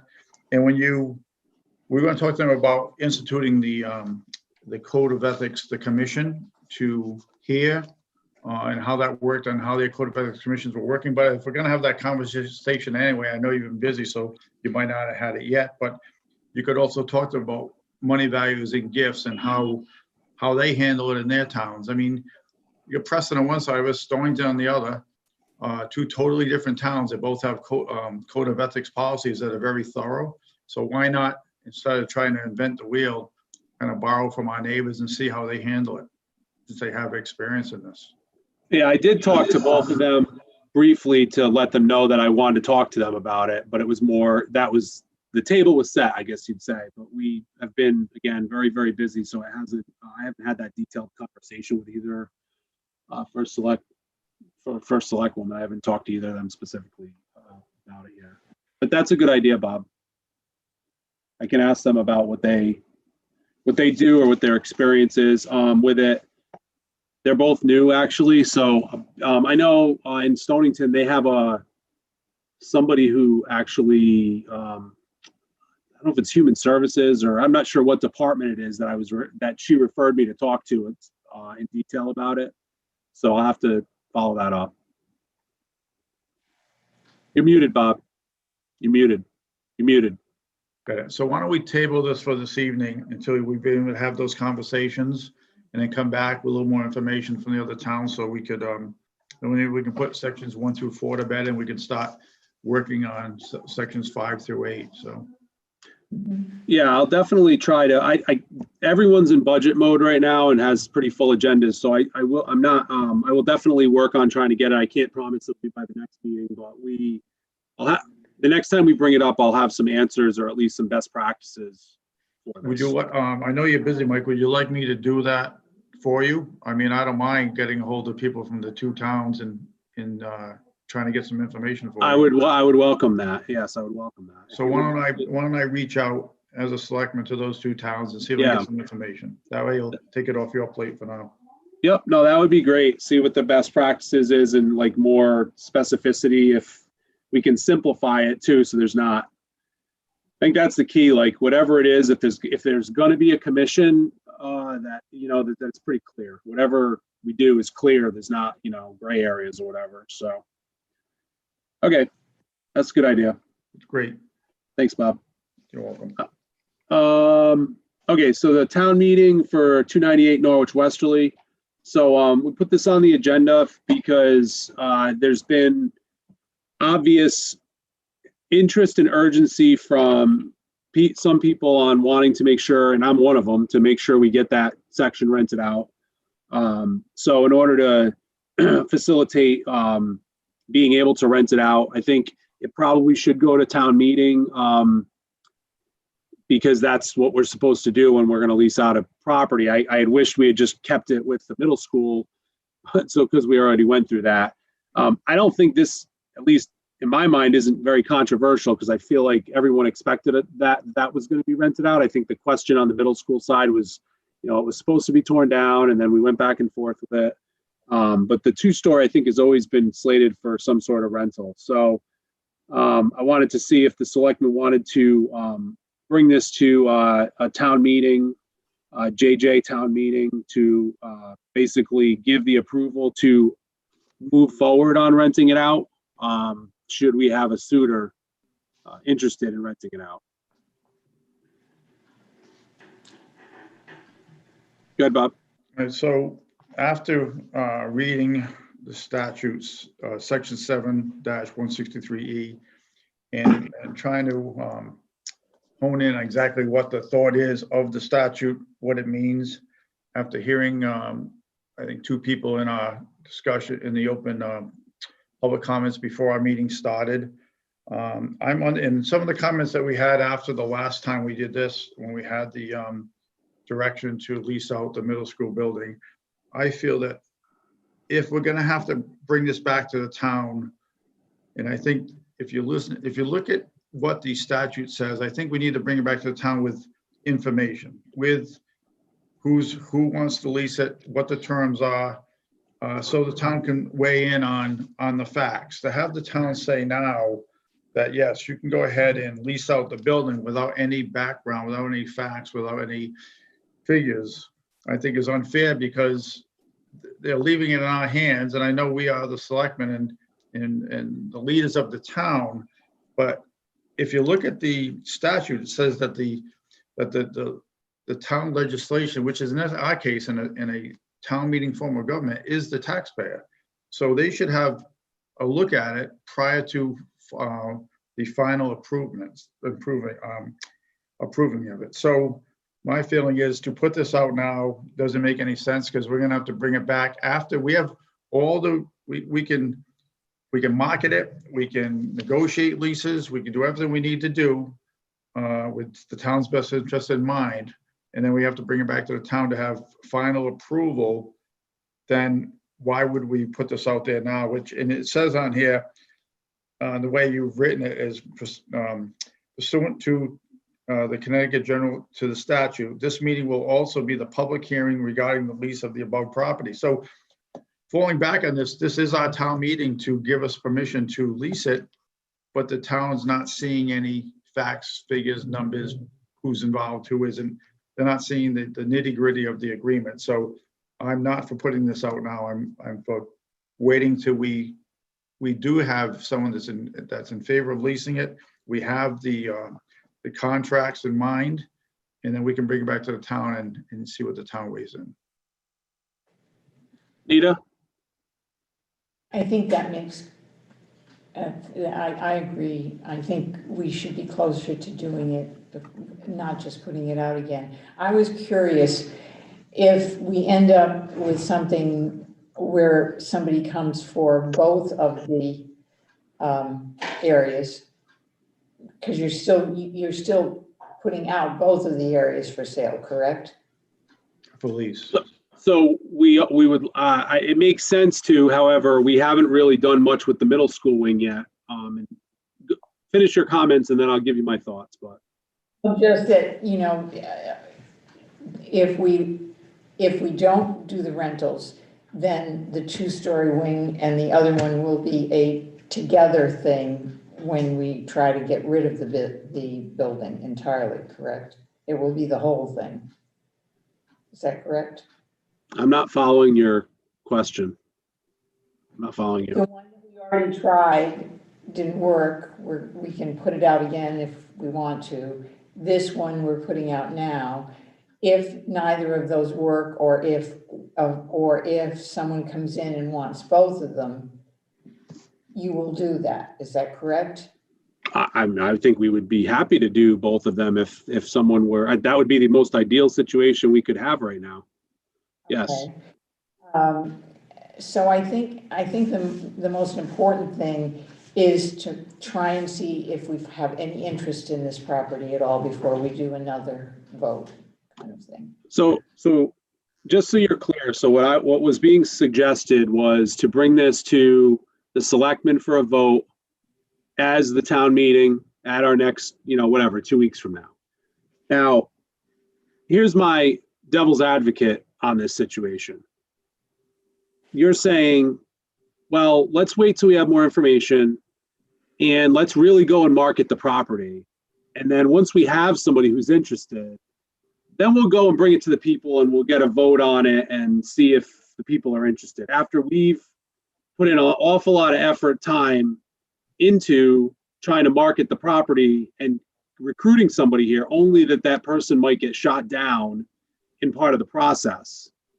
And ultimately, that's an awful lot of wasted time and energy. I believe that it's backwards, that we should look to rent look to have the approval to rent the space out, like lease the space out, and then go and market it. But at least we can say with some assurance that yes, we will do it. Otherwise, I'm not sure that anyone, having seen the process and the opinions on things sometimes, like if I'm a business, I'm not interested in going through all that. I don't see that being of interest. So, I don't know. I'm not going to put up a stink about it. We don't have to do it. I'm just giving you my opinion on it. I'm happy to wait, until we find that there's somebody that's interested, but I'm not really sure how much effort.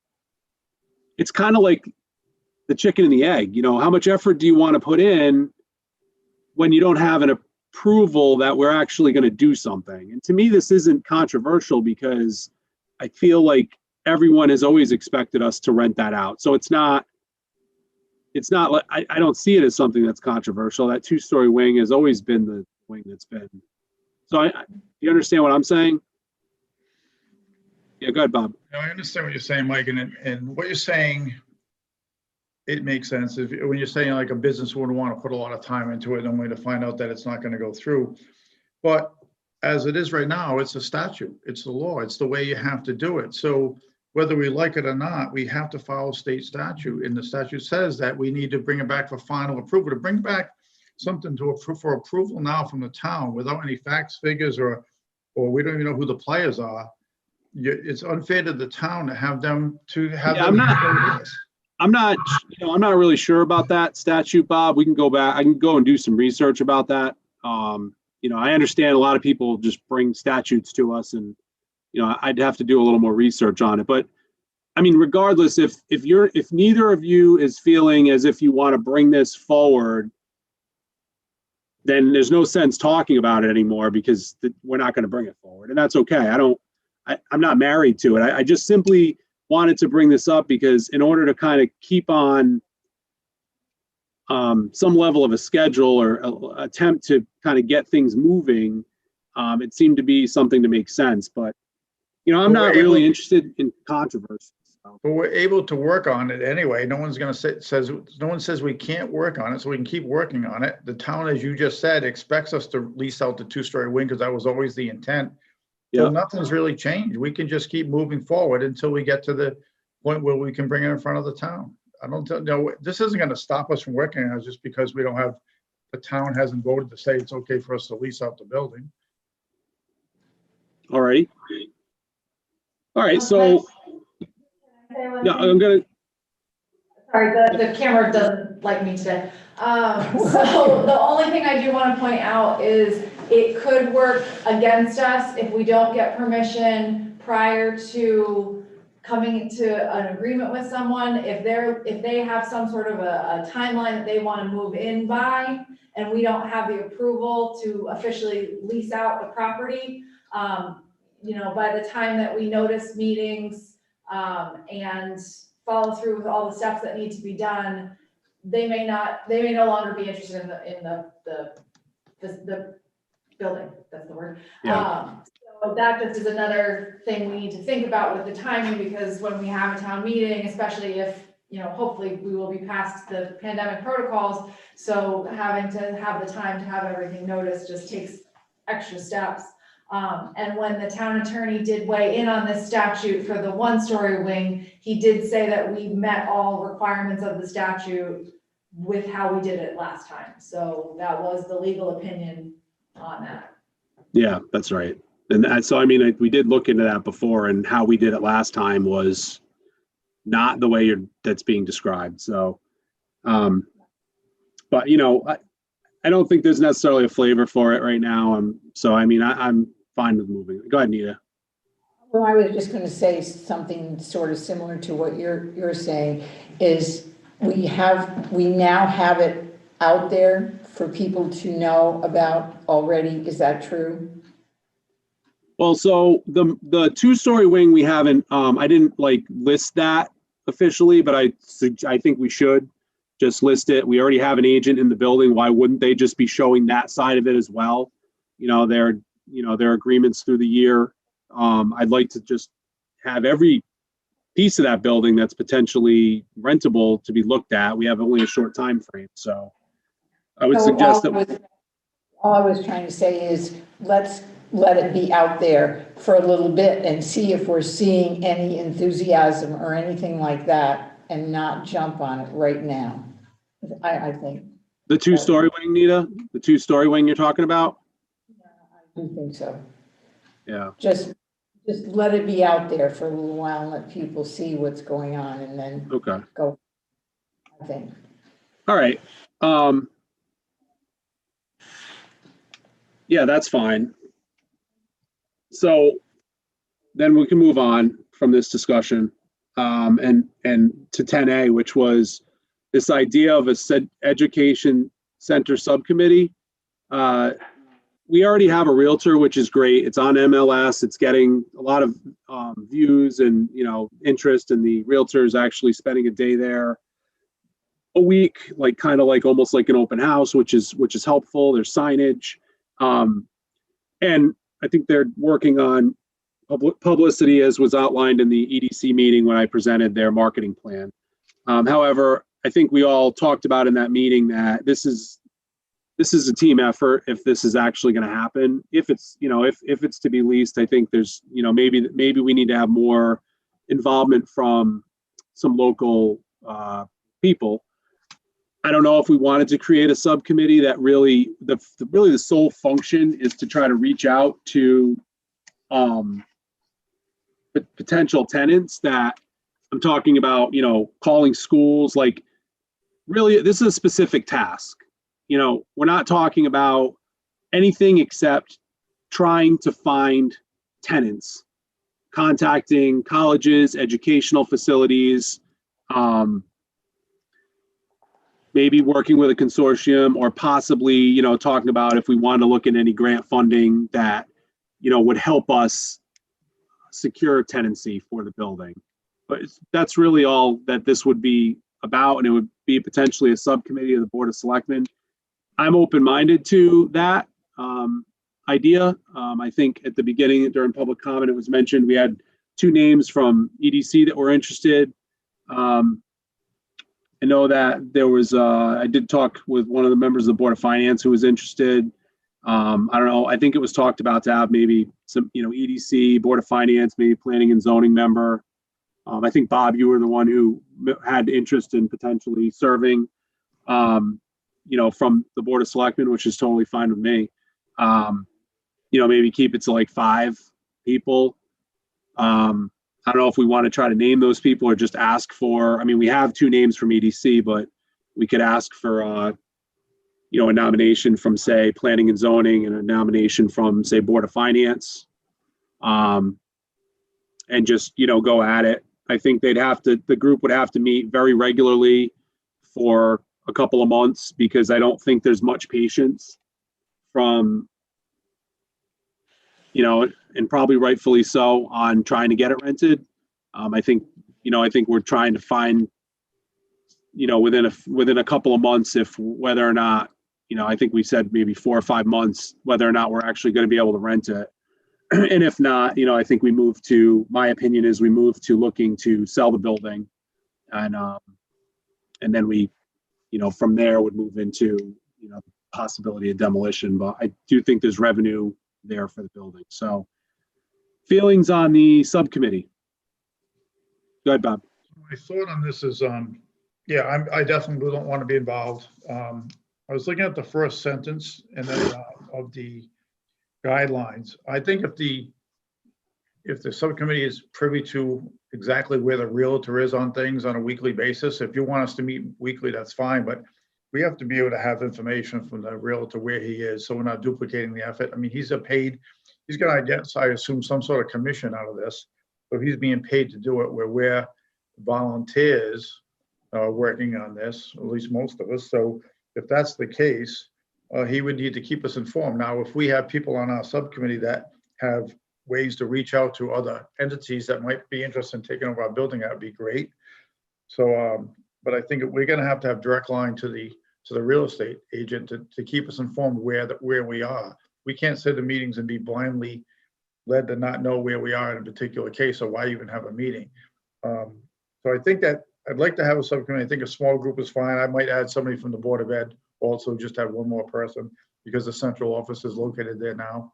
And then the last thing is, where you said at the end, if we can't lease it, you'd like to look into selling it. I think selling it should be one of our options. We should have maybe multiple options. I think one option always has to be what the town originally intended, which is demolition of the middle school and leasing out of the two-story wing or selling the two-story wing. Maybe it's a sell with a lease back to the central office for their space.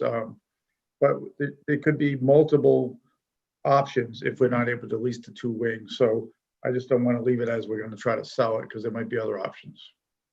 And so yeah, I think the Realtor could certainly provide a weekly report or however often the committee meets to let the committee know what interest has been generated and if any leads that he has. I think that's a really good idea.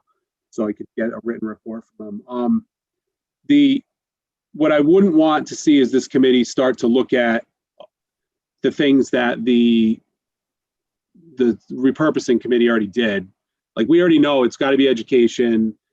We don't need this committee to talk about whether we should sell or demo it. That's not the purpose of this committee. This committee's going to be strictly to actively reach out to colleges, universities.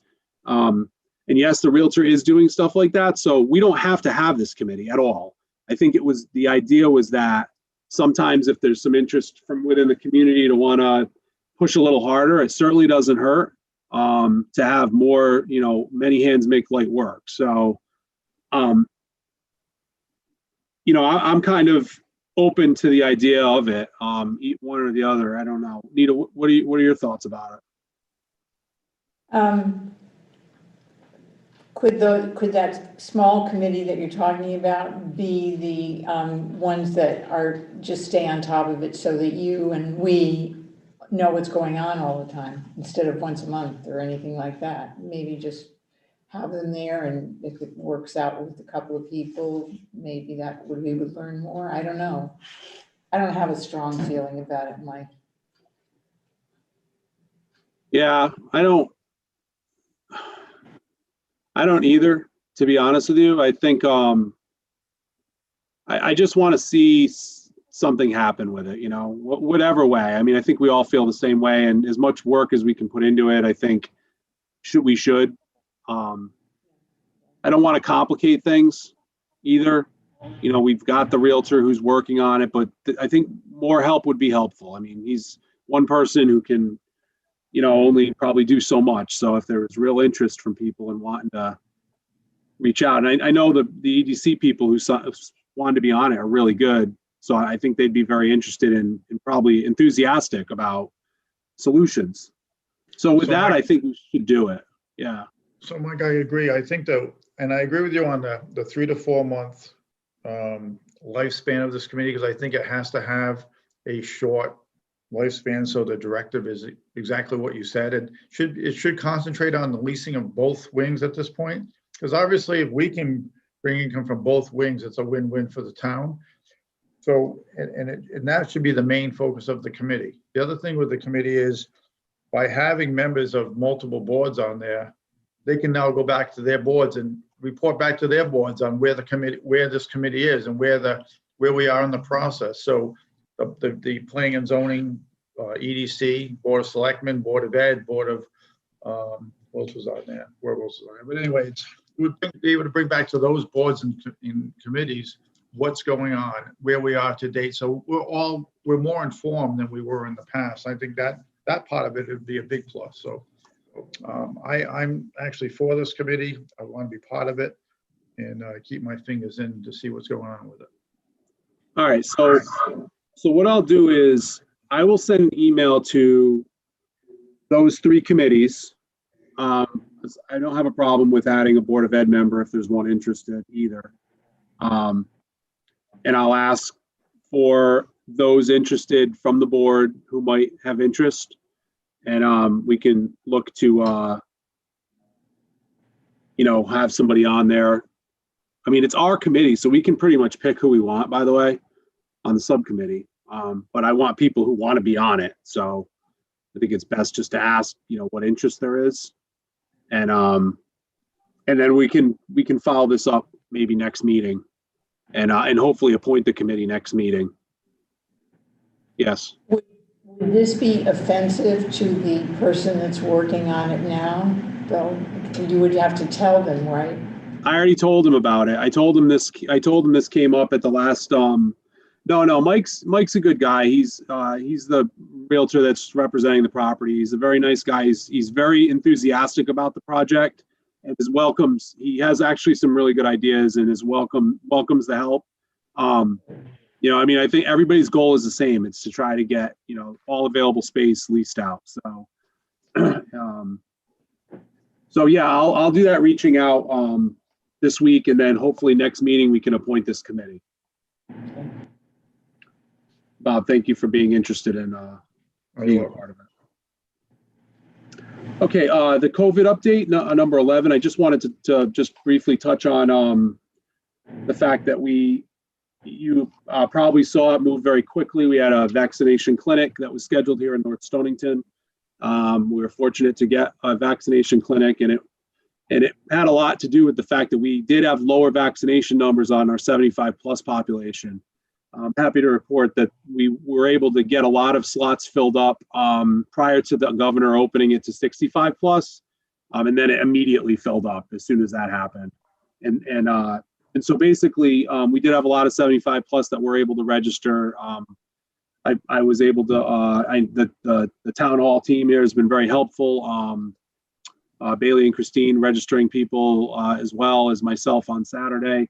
And we registered quite a few people in town. So that was really good.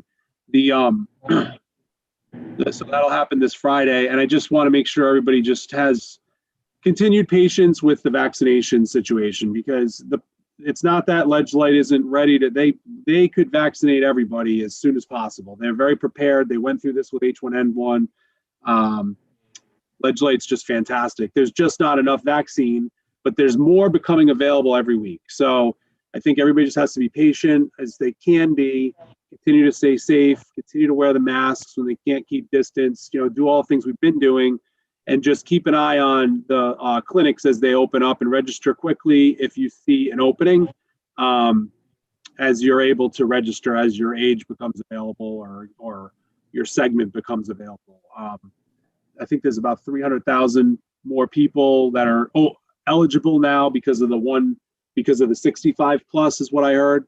So that's a lot more people to vaccinate. So it's going to take some time, but we'll get through it. And I don't think I'd anticipate another clinic in North Stonington, probably. I just, based on what I think they're going to try to pool their efforts in a more larger mass vaccination setting. I think that's what you're going to see, like everywhere, starting to happen. So I just prepare, us for that. The other thing I'd mention is I know I've heard, I think some primary cares are getting the vaccine, but I don't have specific examples. So I just encourage people to check with their primary care as well, just to see if they do have the vaccine, that might be a good outlet to get it as well. Mike, do you have any concern that Ledge Light will not be able to get the second vaccination after the first? Somebody said something to me about that. I don't know if I have any concern or not. I know they're holding a second dose clinic this week, so they're continuing to have their second dose clinics. They're pretty organized. As long as the vaccine's there for them, I believe they will be organized and be able to continue to issue the second doses. I think Ledge Light's a really good place to consider going for the vaccination if you have that opportunity. And for our people who are on this call, I would tell you to tell your families to Ledge Light on Mondays releases their vaccination clinics for the upcoming week. So I would urge our constituency to keep an eye on Ledge Light's website on Monday mornings, and then I would just register immediately. And you can also call them, although obviously calling, you're dealing with everybody trying to call. But so online is really the best way to go about it. But yeah, I think Ledgelight's a good way to go. And obviously the VAM system is there too. So there's clinics all over the place. And I think the state is doing absolutely the best that they can. And, I think we're starting to head in the right direction on all this. So I just, just have to, patience has got to be the word on this. That's all. So. Mike, the Ledgelight website is llhd.org in case anyone is trying to get to that website, and they have information not only on their own clinics, but about all the other options that there are within the state of Connecticut. So if people click on the link at the top that says get the latest information on COVID vaccinations here, that gives a full listing of all the different options, the different systems that you can register through. And when Ledgelight has their own clinics, the information will be there. So just to give detailed information for anybody who is listening to this and needs to get that info. What a good Yes. salesperson. Thank you. All right, that's all I had for COVID. Okay, so now we're on to the budget review. I just want to mention a couple things before we get into it. So I would suggest that tonight, we can go through, I would suggest we don't bother going through the budgets of those who haven't presented to us yet. So we just kind of skip over those because they'll present to us tomorrow night. We will also probably, I would think we're going to probably need to have a special meeting next Tuesday to kind of make sure we stay on schedule if you guys are available with regards to the budget. So whatever we say tonight, we're not going to have some bottom line figure tonight, obviously, because we still haven't heard from three really big parts of the budget. So we can certainly talk about making changes tonight. There's no problem doing that if we want to do any of that. But I just don't want to put an expectation that we have any final number tonight or anything like that. That's not going to happen. And then I would just also mention that, just so for those who are have paid attention to our budget process over the years, this board, anyways, meaning me, Bob, and Nita, we have always taken the approach of using last year's state intergovernmental revenue numbers to drive the budget that we create. I do not see us changing that. I know that the governor is putting forth a budget. I think he may come out with it tomorrow. That we don't know where that budget will end up, and we can't. My observation, just to remind everyone, and I think we all shared it. That's how we arrived at this process. Was that when we tried doing the guessing game of where the state might end up, it ends up putting our process in the wrong side of things, and we're way behind. So we just make that assumption, and in the end, if the state gives us more revenue, that's great. If they short us on revenue, then we'll take care of it through an additional appropriation or supplemental billing of some sort if we have to.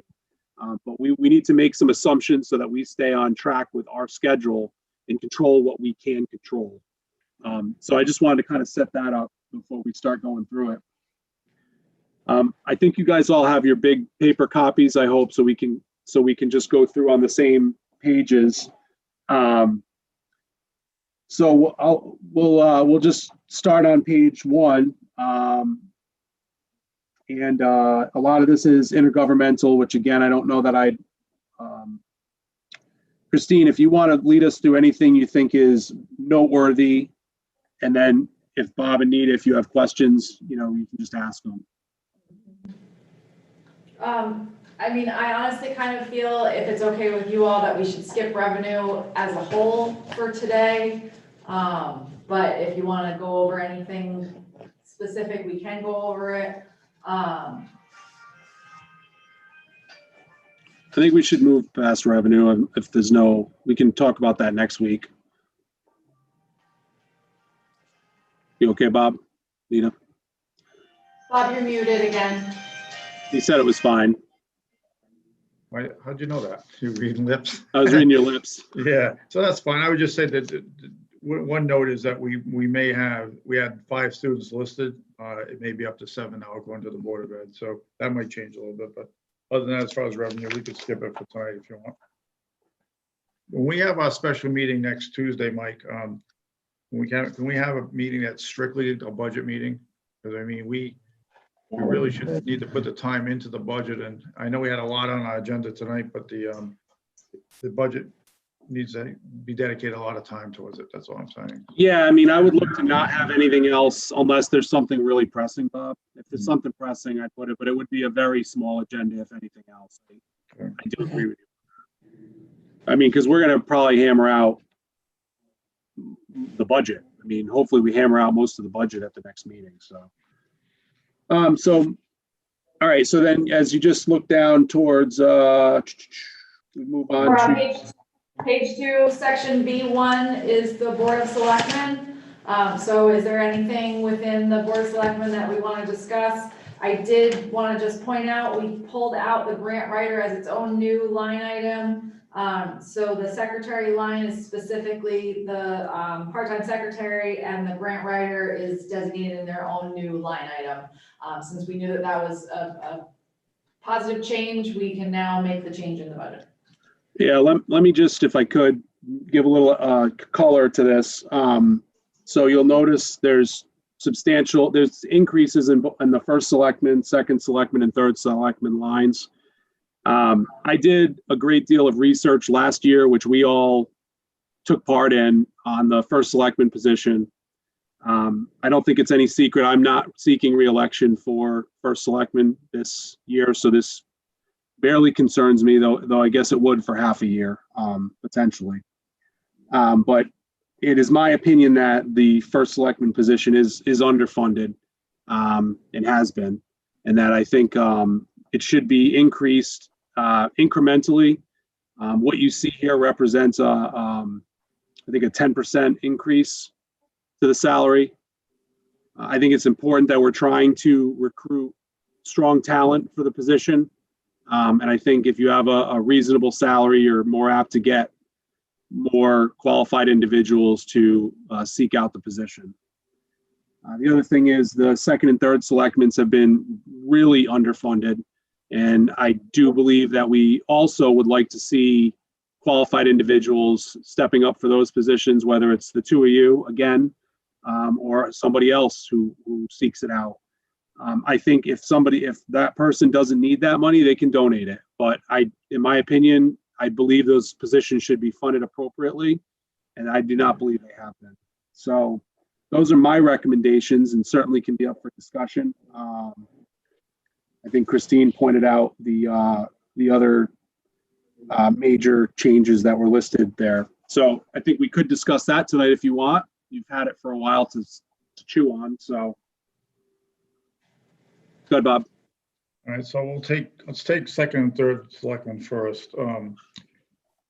So I see the increase. I was surprised to see that large of an increase. My opinion is we have so many volunteers in this town. I think of the chairman of the Board of Ed for one, and the number of hours that she puts in, and she's strictly a volunteer. I don't believe that the second and third selectmen should have any kind of a raise like that. If the town took 2%, I think in 2 out of the 3 previous years, we took no increase at all. I think one year we took a 2%. I would be okay with a 2%, but anything more than that, I'd feel guilty about taking, knowing that we have people in town that work their butts off in their volunteers. So I'm against the second. Well, I don't know if I'm the second or the third, Mike. Which am I? But whatever I am, I will not like to take any kind of an increase anywhere close to that, and I would be maybe comfortable with the 2% if that's what the rest of the town hall has got, but or none. But I would not want one that high. On the first selectman's pay, there's been a lot of controversy about is your job or the first selectman's job what it was before when we've brought on admin finance director. We have the land use officer. So we've got the town itself pays a lot more money today than we did even 5 years ago. Now that things have changed, the world's changed, I get that. But I think that if you're looking at 64.9 versus 71.4, that's not going to get someone to leave their well-paying job to become a first selectman. I think either you have to have someone that's got a job, maybe similar to yours, where you run your own business on the side and maybe it can run itself sometimes, or you're retired, or you're self-employed. But I don't think that kind of increase is going to attract. So I remember talking to one of our past selectmen who had a really, really good job. I said, why don't you run for first selectman? He goes, I can't afford to quit my other job and take a $40,000 a year cut. So I think that the way the town is now, and we've got stability both in the land use office and in the admin finance director office, I'm not convinced that the first selectman's pay needs to be increased by that amount of money. So I would say that I'd be willing to agree to a 2% increase across the board for those 3 spots, but anything more than that, I would have trouble with.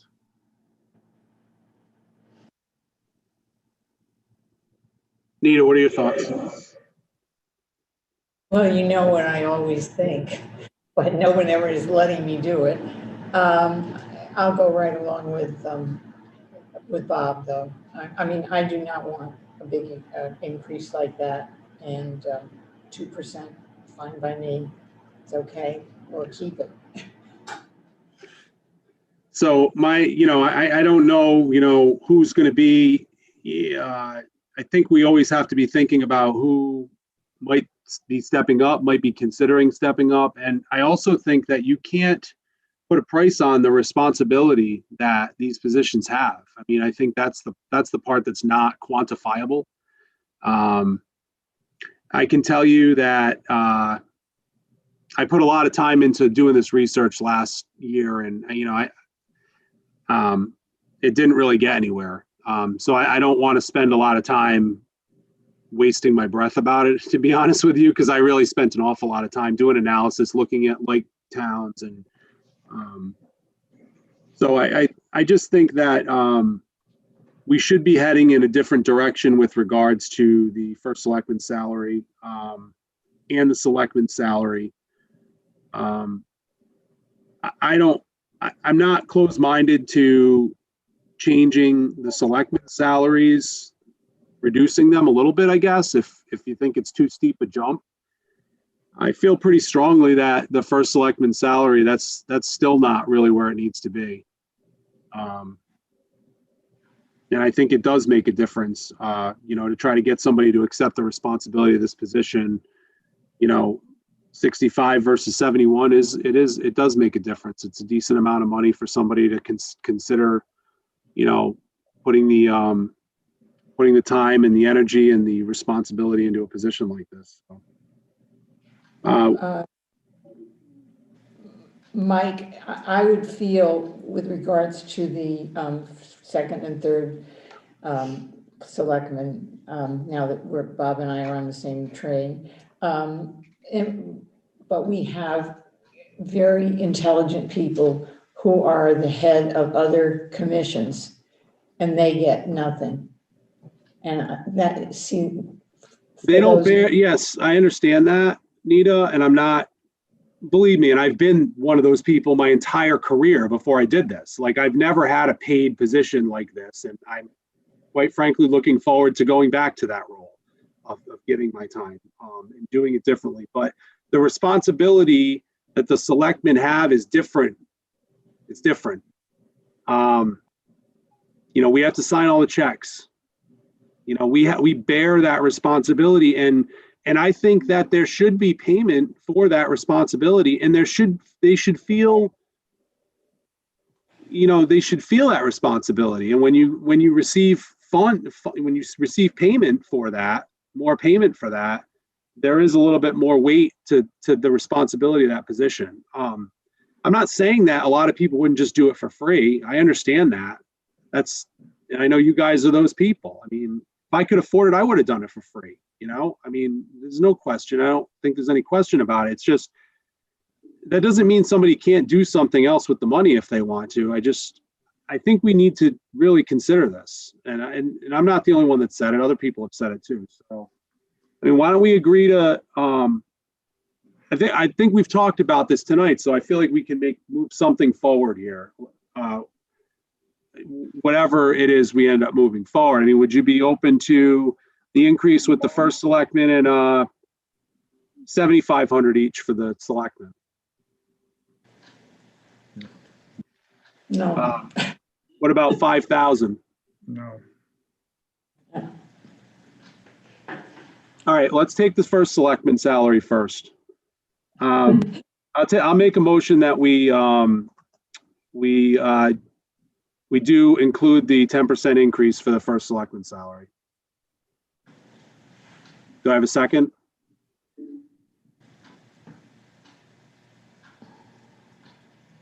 Okay.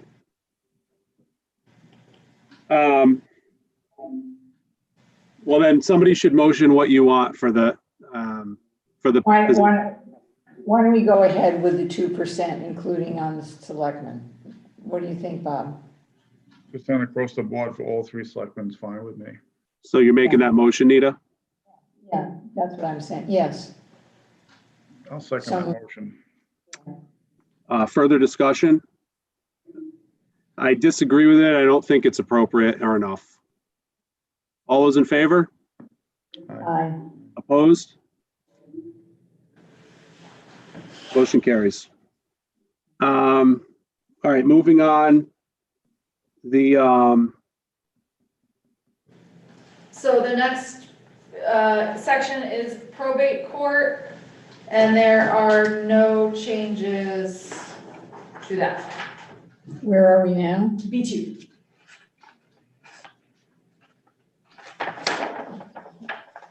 B what? 2. B2? Yes. Oh, right in front of me? Yes. Wait, you said it. Okay. So no changes on that. So moving to the audit, the Board of Finance. The expenses in there are the audit. Once we had finalized the budget, we received notification from our auditor that the price is increasing for the next audit. So we do need to, she hasn't done an increase in 3 years. So we do need to increase that line item to make up for that increase. So I would say we need to add, we do split the audit cost with the Board of Education, but I would say it's safe for us to increase by $2,500 to accommodate the increase. What line are you on, Chris? B 3.01. Mm-hmm.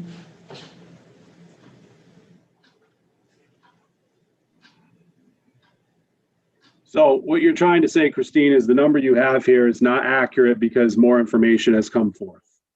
Yeah, came forward after we printed everything. Right. So what's the new number going to be? So the increase would be 2,500. So the new number would be $23,000. Okay. I think that sounds reasonable. Mm-hmm. I think it is, right? It is what it is. So that change will be made. All right, so going down to B6. This is an item for discussion. With the, we have talked over the time about the tax collector. We had made it a part-time position. I think we've been very fortunate with the tax collector we have that has had flexibility to increase and decrease hours at certain times. The tax collector she's not going to be here for the long term. She has other plans. It's an opportune time to have a discussion about that position again. You know, I think just it's a good time to point out to the town, we've made some decisions within the budget to really benefit the town. That's why we've kept almost a flat general government budget since we've been in office. And some of the things have been going to a part-time position here or eliminating a position here or whatever. I think with this, I don't necessarily 100% feel that we need a full-time tax collector. we do sometimes, but we don't all the time. However, what I was going to suggest was if we made the position full-time, we might be more likely to get somebody, for a position like that, because it's hard to have somebody who has the right flexibility at the right times of year that we need. And B, I thought we could have the person also exist as an assistant town clerk. Now, we do have an employee who does serve as an assistant town clerk. It doesn't mean that we couldn't have 2 assistant town clerks. I do get concerned about stability to make sure that we have somebody that's there. It's a very important position. And it's also very important if the town clerk is ever out that we make sure we have qualified staff to cover that. That's probably one of the most important positions in town. So what I was suggesting on this budget was to discuss, to bring the tax collector position back up to full-time, with the intention of having them also serve as an assistant town clerk. So they'd have additional kind of duties. Do you think the town clerk would like that? Yes, I've already talked to her about it. Really? Oh, I'm very surprised. Well, just to help her out, because if she needs a day off or anything like that or whatever, she'll have some backup. So, like you said, we have an assistant town clerk now, correct? We do.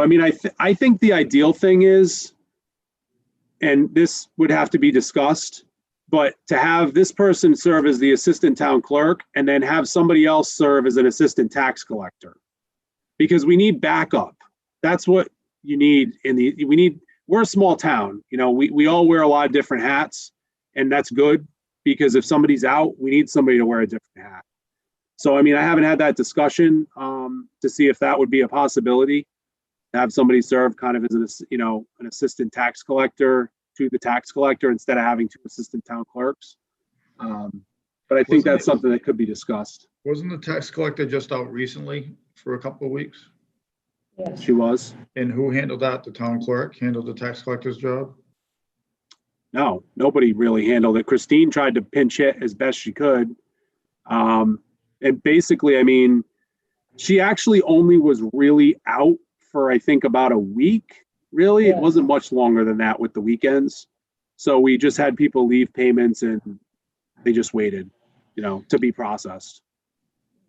So I believe in cross training, but I'm not so sure I want cross expenditures. The town clerk, the tax collector is a funny job, because it seems like they're running like crazy time during tax collecting, and then there's a lot of downtime when it's not. We went through a point where we're just having people drop off their tax payments in a box. So it's hard for me to think that the town can afford to pay a full-time tax collector at this point, only because I know that there's a lot of times during the year where we don't need one. Just to put the money there, just to help us hire someone. I think you'd be surprised if we had a part-time position of tax collector, there'd be people out there, maybe stay-at-home moms or stay-at-home dads, that would want to make extra money. They could do that job. Obviously they have to be trained in that job, but to the amount of money that was there on the line item as a part-timer is nothing to sneeze at. It's a good amount of money that the part-time tax collector was making. So I'm opposed to making that a full-time position at this time.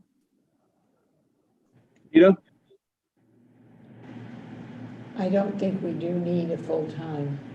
I really don't think we do. That's why we made it part-time, so that's fine. So we'll make that reduction.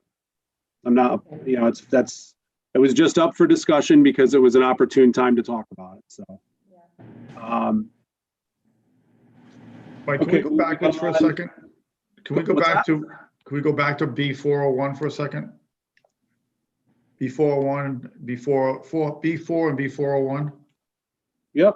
So that's assessor's office. So how do we go back and re-look at that? I understand we have 2 very qualified people in that office, but we've just went through a reval. We don't have another one coming for 5 years. Does that, and I'm not there every day because obviously I've been working at my regular job. So hope to be there more often in the near future, but, and I'm not trying to hurt anybody's feelings here, but does that office warrant the $125,000 pay, basically what it is when you add the two salaries up to, in the next 4 to 5 years with no reval? Is that office that busy? And I could be wrong. Maybe that office is that busy and maybe that's the going rate to run a assessor's office, but how can we review something like that to see if that makes sense to us? I mean, makes sense to the town. Well, I think you're right, Bob. I think it's something that probably could be discussed and reviewed. I think as you talk about the positions, I think we have there, there is also this,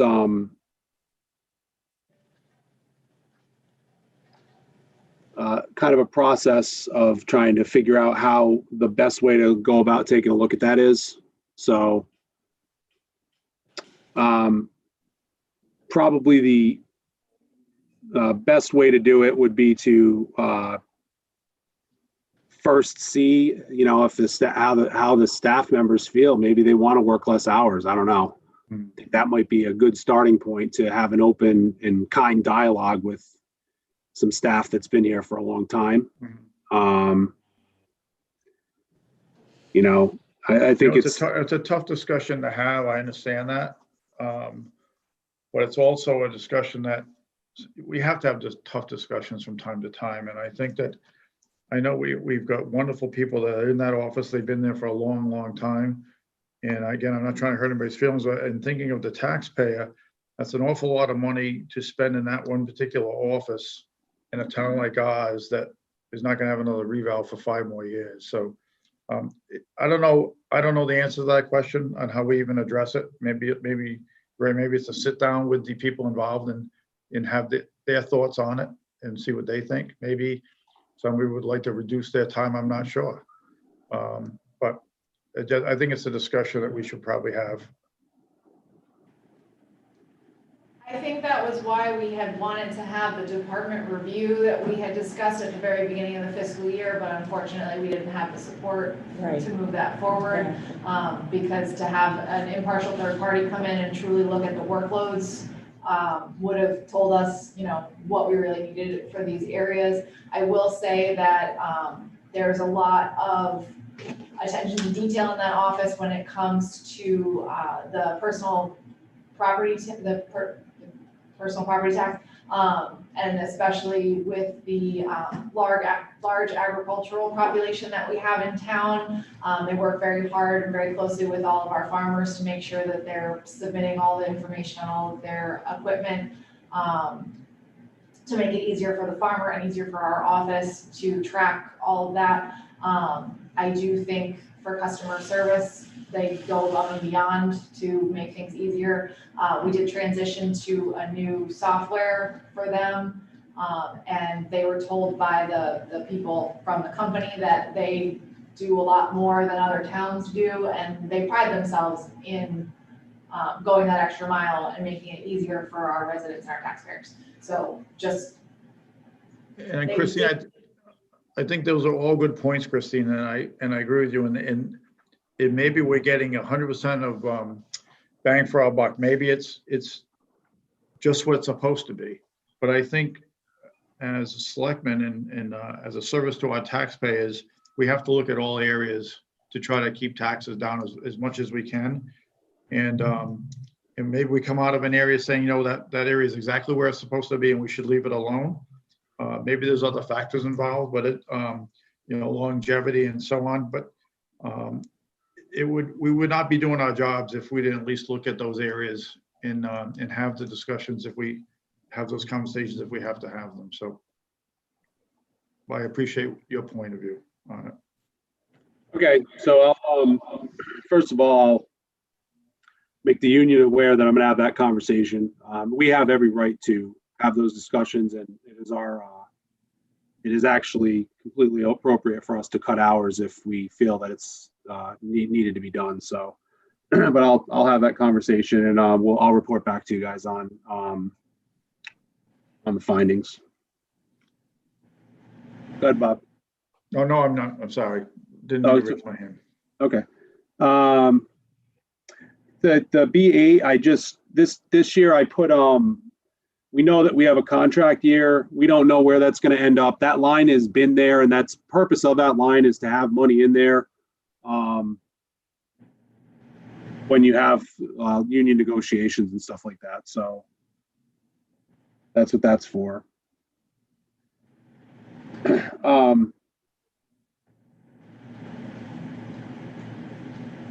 I just want to confirm I'm taking out the second assistant town clerk since we're not doing the full-time Yes. tax collector.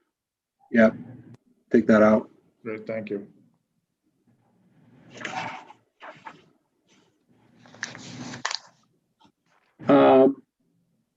Moving on to the next page, 4.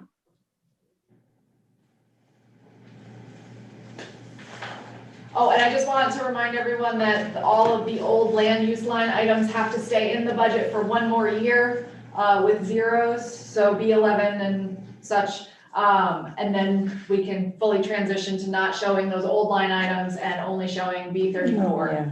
So just, that's why it looks like there's a bunch of zeros. So that brings us to B15 on page 4. Economic Development did their presentation last week. So obviously in their presentation, the biggest issue is that extra $15,000 for the assistant to go in there and work with the EDC. Now we've talked about the EDC in the past about getting things accomplished, and we know that it's tough when you have people that all have other jobs. I mean, we've got a lot of people on that committee, although they seem to be, as far as meetings go, we seem to have really good attendance, but when it gets to get things done, everybody has another job and it's tough to do something on a daily basis. I almost equate that person the way we look at the grant writer position. I wasn't totally for the grant writer, but I was willing to give it a shot. And I think that that's paid dividends for the town. I think this position may also pay dividends for the town. And if at the end of 1 year, it's not, then we can always cut it out. But I would think that it makes sense to me to give this person the shot at helping the EDC grow the business in the town. Again, it could be a 1 year trial. At the end of 1 year, next year we vote this off if it's not working. But it's to me, it's not a lot of money that could have a big return on investment, similar to the grant writer. Nina, do you have any comments? No, I think it makes good sense. So I have to disagree. First of all, the presentation that was given was not, there was a lot of holes in it. It really didn't have definition. There was a lot of, well, they might do this, they might do that. And, I mean, to come to the board with something that really was kind of not really detailed as far as what it would be doing, I think wasn't ready to be presented at this point. Secondly, we have been in the top 1 to 2% for the economic growth index in North Stonington for the last few years. So I'm not really sure this position is necessary. I guess third, if we were to add $15,000 for a position like this, I would like to see a position not for economic development. They might be able to do some economic development work, but I think we could use more help marketing with our own, with a lot of other town responsibilities that I would be happy to put together a list of if we were looking to add a position like this. But I can't see adding it just for economic development. When I look at I understand EDC has kind of struggled to get certain things done, but I'm not sure that I think that a position like this is going to be a tangible difference maker. And I think finally, we're members of the chambers, and the chambers can help us with a lot of things. And I don't think we fully utilize our chamber memberships. And I think that's something that we don't really have to do a lot of work to do. So, I mean, I would definitely oppose adding these funds. It's just, I think it needs more vetting and needs more detail and, like a full vetted job description And I don't even think I'd support it even if we had that, because I think we would be better off as a town. And I know in the seat I'm sitting in, we could use somebody that does more, more just town marketing, town publicity, things like that, but could also potentially help with some economic development outreach. So, you know, I find that there's just a tremendous amount of work to do and there's just never enough time to do any of it. So that would be my opinion. So I would move to remove this from the budget. When I heard this, when they were presenting to us, I think a part of this was to take some things out of Juliet's way so that she could continue to do the things that were very, very important and not be pulled away all the time by having to, you know, quickly follow up with a whole number of things. So I think that this, I think that this was her original request, not anybody else's. I don't think that's You don't think accurate. so? I don't think so. No. So, I mean, I think the other thing is needed to have a position that reports to a volunteer. I mean, yes, elected, but a volunteer commission is also a challenge to have that. I don't think that that makes good management sense. So, I mean, I would struggle with that as well. So I would move that we remove this line from the budget. So you're saying that even if you had more clarity, you would probably still be against putting the position there, is that correct? Yeah, I made a motion. Is there a second? And then we can discuss it. I'll second it. Okay. Yeah, Bob, I don't see, I mean, when the planning and development coordinator was hired, you know, decisions were made that merged that position that they were before I was here.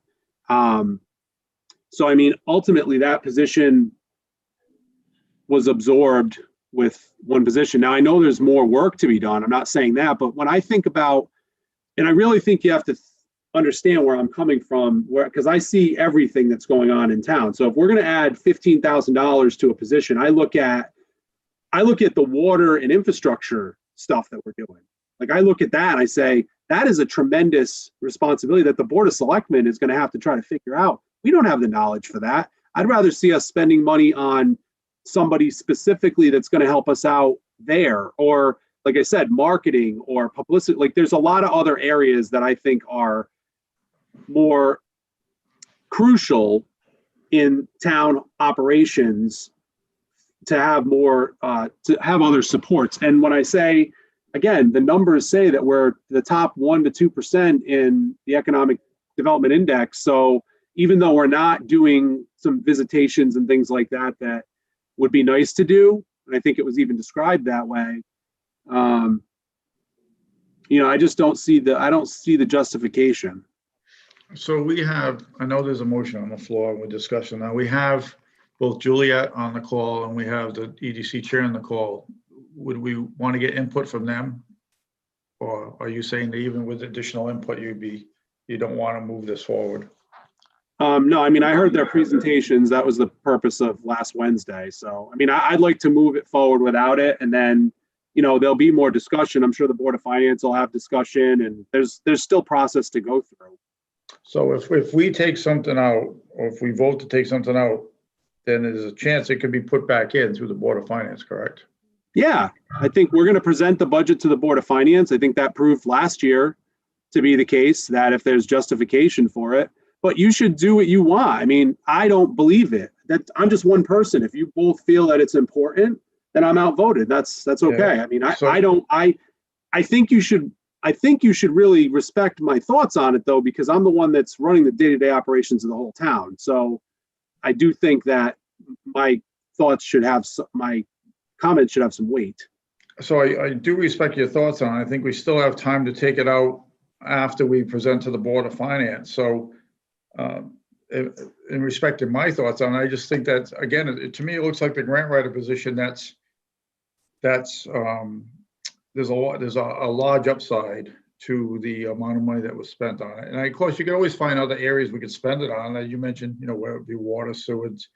I mean, there's plenty of places in town we could spend. $15,000 is a lot of money, but if I'm going to spend it, I want to spend it on something that has a chance of return on investment. So I'm in favor of keeping it in, at least for now. If the Board of Finance says we have to cut the budget some more, then that's a different case. But as of right now, I'd like to keep it in, but I'll go by whatever the vote turns out.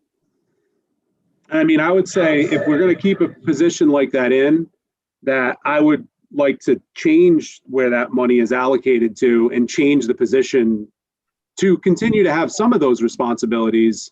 But, and I think you could get some return on investment in that way. But I think that that position should be doing some other duties as well, which I haven't put any thought into, but I'm happy to do that, like as an alternative. And maybe that's a good compromise to have Juliet and yourself and the EDC chair to get a full job description on what that person would entail, and maybe there's a way that they could market. Actually, if they're marketing for the EDC, they're actually marketing for the town. If there's a few things that the town wanted marketed that was not directly part of the EDC, maybe that could be worked in. So I would say rather than just scrap it, I think that maybe it's a good idea that needs fine tuning instead of a not a good idea. So I mean, my only comment would be that when something comes in this process, like I didn't hear something that I felt was well vetted, well thought out, really.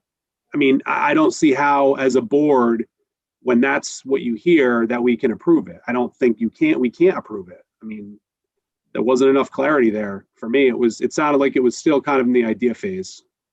So, and it's a lot of money. So the motion is to remove it. If there's no more discussion, we could take a vote on that.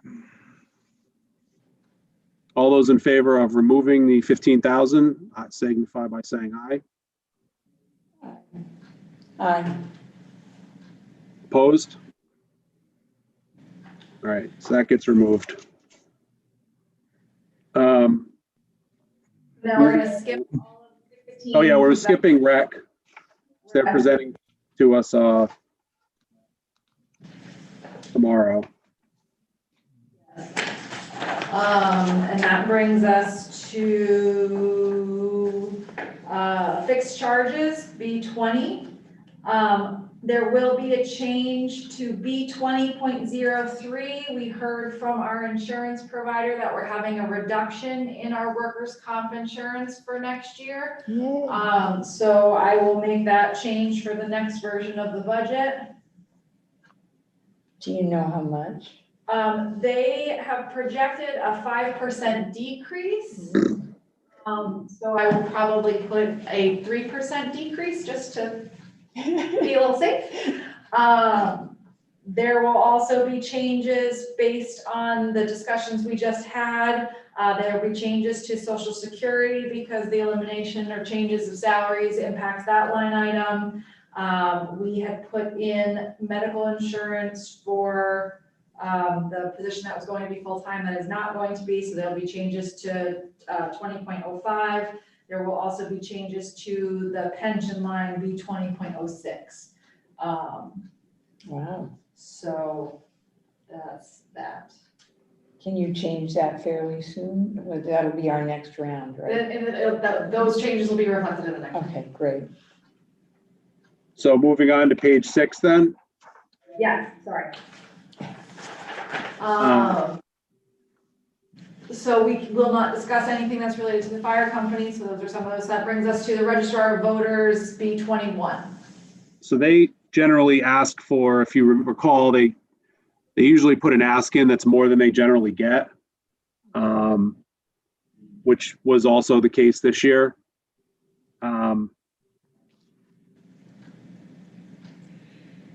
And that was pretty easy this year, right? Because we didn't have really. Well, we're probably going to exceed their budget this year just because of COVID. But we also have grant monies that are going to cover the expenditures that exceed the budget. So that'll be, we'll end up coming down the road for an additional appropriation for a number of lines that that are due to COVID overruns, but we'll have grant monies that cover it. So, you know, that's what we think. We think the projection is they'll probably go over because of the COVID situation and monies that we had to spend to put safety issues in place. As far as like next year, we do have 2 new registrars. I'm not sure that we should increase the budget to the level that they requested it, because we never have, and they've kind of always been okay. But I think some level of an increase is probably justified just because they're new, and, you know, who knows if they may need additional funds. No? You want to just leave it? Well, I don't agree, because they've just been learning at this point in time, and they've not had much to do during that whole part of time. Do we really want to up it right away? So what I will say is this budget was submitted by the former registrars. Okay. Laz and Joan put this together before they left their positions. Right. They did ask for pretty much the same that they've been asking for. Last year, I advocated for a $5,000 increase because we had the presidential election for Right. this current year. And I would still advocate for that $5,000 increase to bring them to 25,000 from 20,000, to, you know, any additional training that the new registrars need, any additional elections that we may end up having. If we're coming out of COVID times, there may be more things we've held off on bringing to referendum vote. We may have more situations for that call for a referendum just because we haven't been able to have them. So that's my recommendation. So what lines am I looking at? 21.02. And then there's this, there's breakdowns of the itemization of that line. Okay. So they asked for 49,798 and have historically been receiving 20,000, but have historically asked for 49,000. So, I mean, we could also just kind of level fund them like we have every year, and if they need more money, they can just come for an appropriation. Just leave it at the 20. I think that's what we should do. 29. No, 20. 20. Oh, way back, right back, okay. Just to what they have. That's fine. Any Yeah. opposition to that? No. Okay. No. All right, moving on. Obviously, the big nugget here is the education center. As a reminder, that number really probably wouldn't change all that much, whether that middle school wing was there or not, because there's still an entire rest of the building that we have to heat and everything, and have utilities and everything. I think again, the hope is if we're able to get tenancy in all the sections of the building, that number will actually be not a big deal because we'll have twice as much income. But we did not put revenue in here beyond the revenue that the Board of Ed will be paying as part of their share of the utilities. So it's ultra conservative. So that's basically just an expense with no offsetting revenue right now. I don't think there's anything else to do except leave it there. I mean, I think we don't want to go through another winter with the building. I feel like we all agree on that, but it's probably irresponsible to not include that after especially what just happened this year where we didn't include the number. And obviously we all had a very difficult meeting to go through that process. I prefer not to have to do that again, so. So basically, Mike, I see it as an insurance policy. If we do get if the building does change and we get it leased out and we have income coming in, that number is not going to be, this is next year's budget now, not this year's budget, it's next year's budget. So the number would drop down quite a bit, or maybe not even exist, and then the money would be returned to the undesignated fund. So It's just an insurance policy at this point, but we have to put a realistic number in there as if nothing happens. So I'm fine with the number. I'm hoping that that's not what comes out of that line item next year, but I'm fine with the number covering us for it anyway. So I just want to point out the entire amount will still come out of the line item. We will just have revenue to offset it. We still have to pay all the invoices out of the B side and then get the revenue in on the A side. Yeah, understood. All right, so any opposition to keeping that number in there? Nita, you good with that? Uh-huh. All right. Moving on. We've got some requests from some of the charitable organizations that the town has traditionally supported over the years. There are some increases for some of those. I mean, this has been the toughest of tough years for all of these organizations. I know, I think we actually made reductions, whether it was last year or the year before, on a couple of occasions. I'm inclined this year to try to just move forward the requests, because I just feel like these organizations are all in such dire need with how much they've probably been used with people being out of work, mental health. I mean, these are all valid organizations that are trying to do better for those who are in need. But, you know, we can go through them one by one, or. I think it looks pretty good the way it is, honestly. And I'm so glad to see that Pawcatuck Neighborhood Center we brought up with, because I think they've worked terribly hard all this year.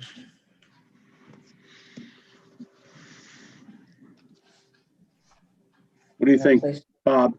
I'm not opposed to these, Mike. I agree. It's been a tough year for a lot of people. A lot of townspeople get benefit from these organizations, even the ones that aren't in town, but we benefit from them, whether it be in Norwich or Stonington. If we're going to cut, I don't think this is a good place to cut. I mean, the ask on crazy ask. They're some a little bit bigger increases than others, but for the most part, there's nothing that's ridiculous. And I think it's the humanitarian thing to do is to support these groups. So.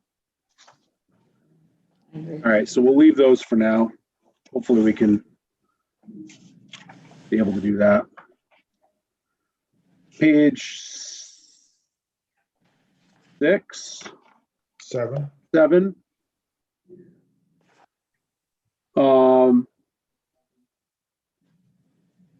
I will just point out for the state troopers, they are still working on their calculations for next year. There's a change with the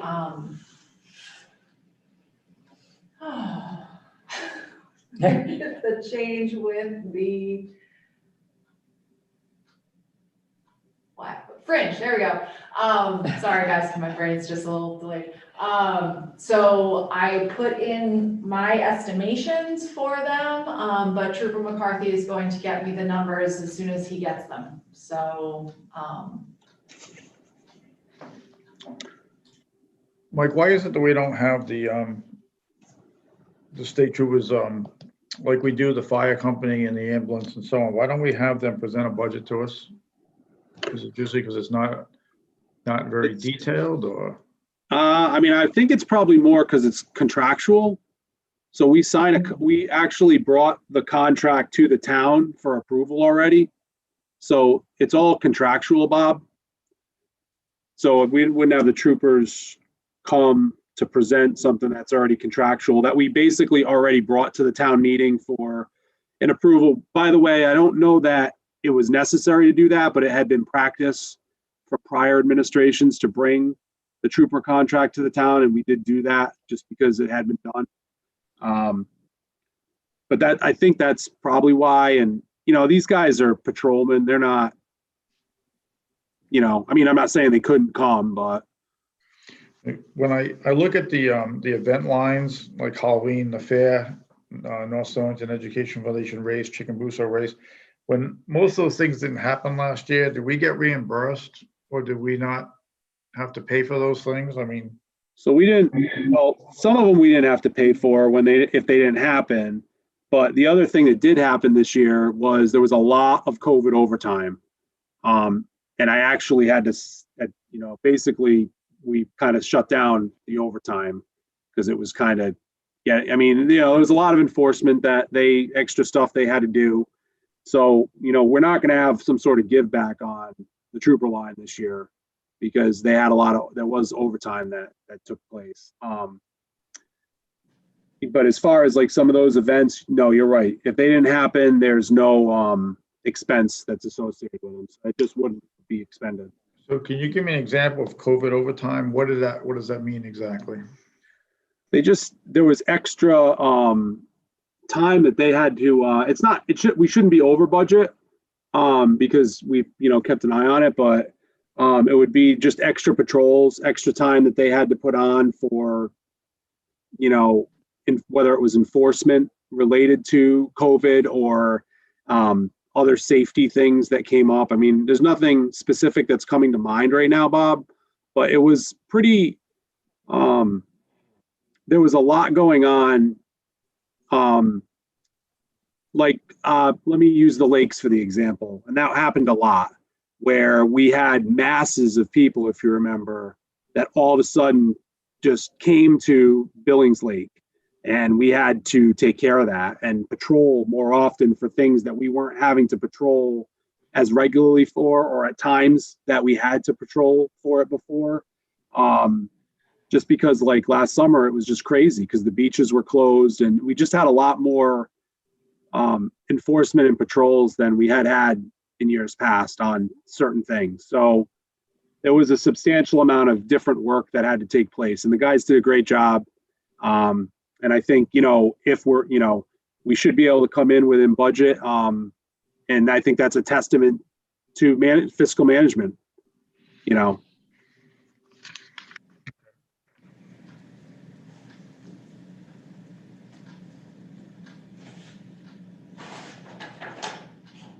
Can we move on to page 8?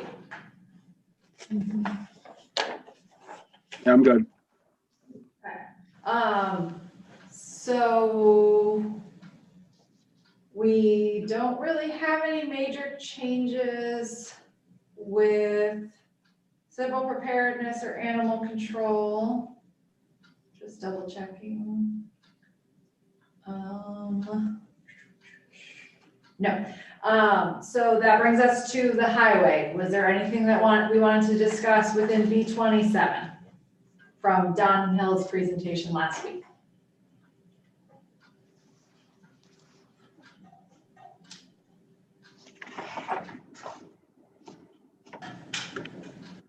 You guys have anything you wanted to modify? I didn't have anything. And then I wanted to modify would probably be in the capital, so it's not on this, it wouldn't be in these line items. Yeah, and I was gonna, I don't know if I said at the beginning, I'd like to hold off on capital to our next meeting. Did I say that? But that's fine, but yeah, that's, if I was gonna make any changes, that's where it would be. It would Okay. be in these lines. So we did receive an updated request for Ledgely Health District. We had a small increase, so that's reflected in the budget. Where are you, excuse me? I am on page 9, B28.07. Okay, thank you. You're welcome. Nothing really changing for the senior center. I do want to commend the work that our senior center director has done in the time of COVID. She has done takeout meals for our seniors every Wednesday. She is helping field calls and questions for everything related to COVID. She's still doing all the heat assistance. There's more people that are in need in town as times get tougher for everyone. So I think Teresa's doing such a good job, and I just wanted to say that to you all publicly. She works very, very hard for the people in town.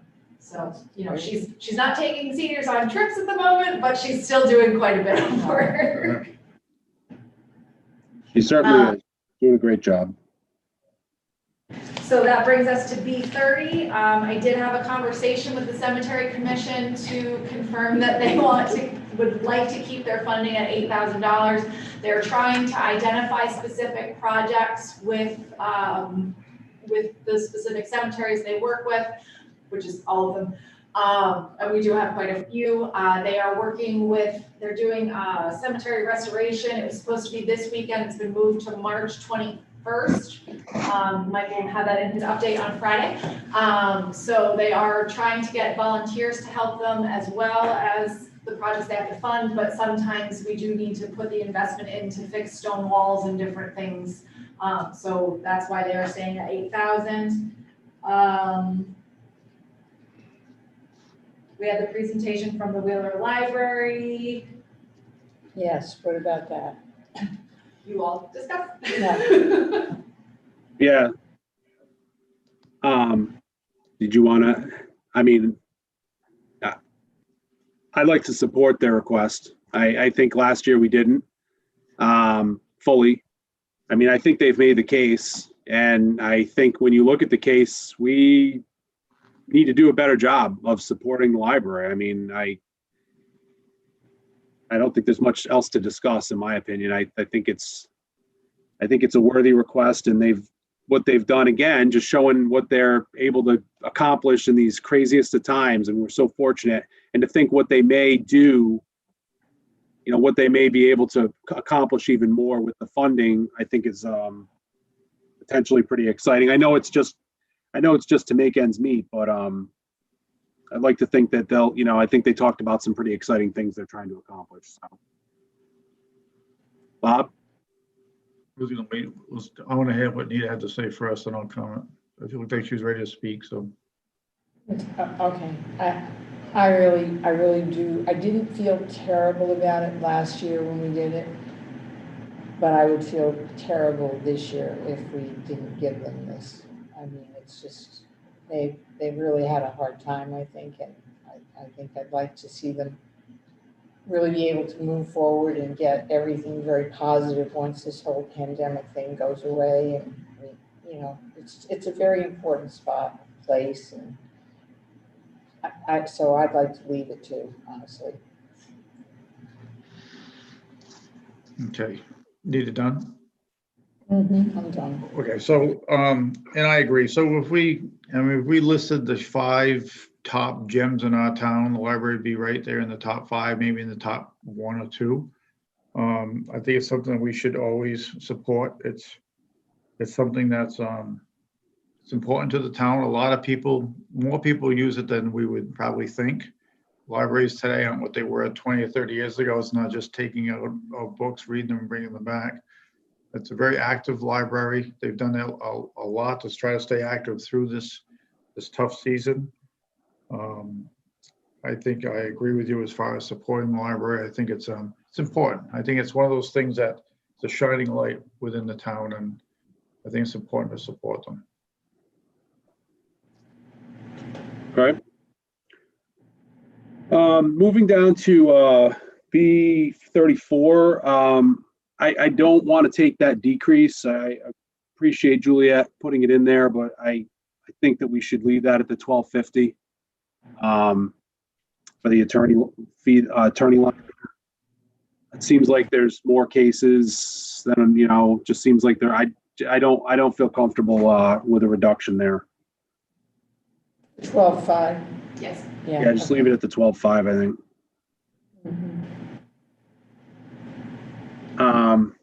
If there's no opposition to that. No. All right. Nope. All right. And then I think, yep, we just got a couple more lines on the next page up to B34 and the main, which Juliet already explained about the building official. So if you don't have any other,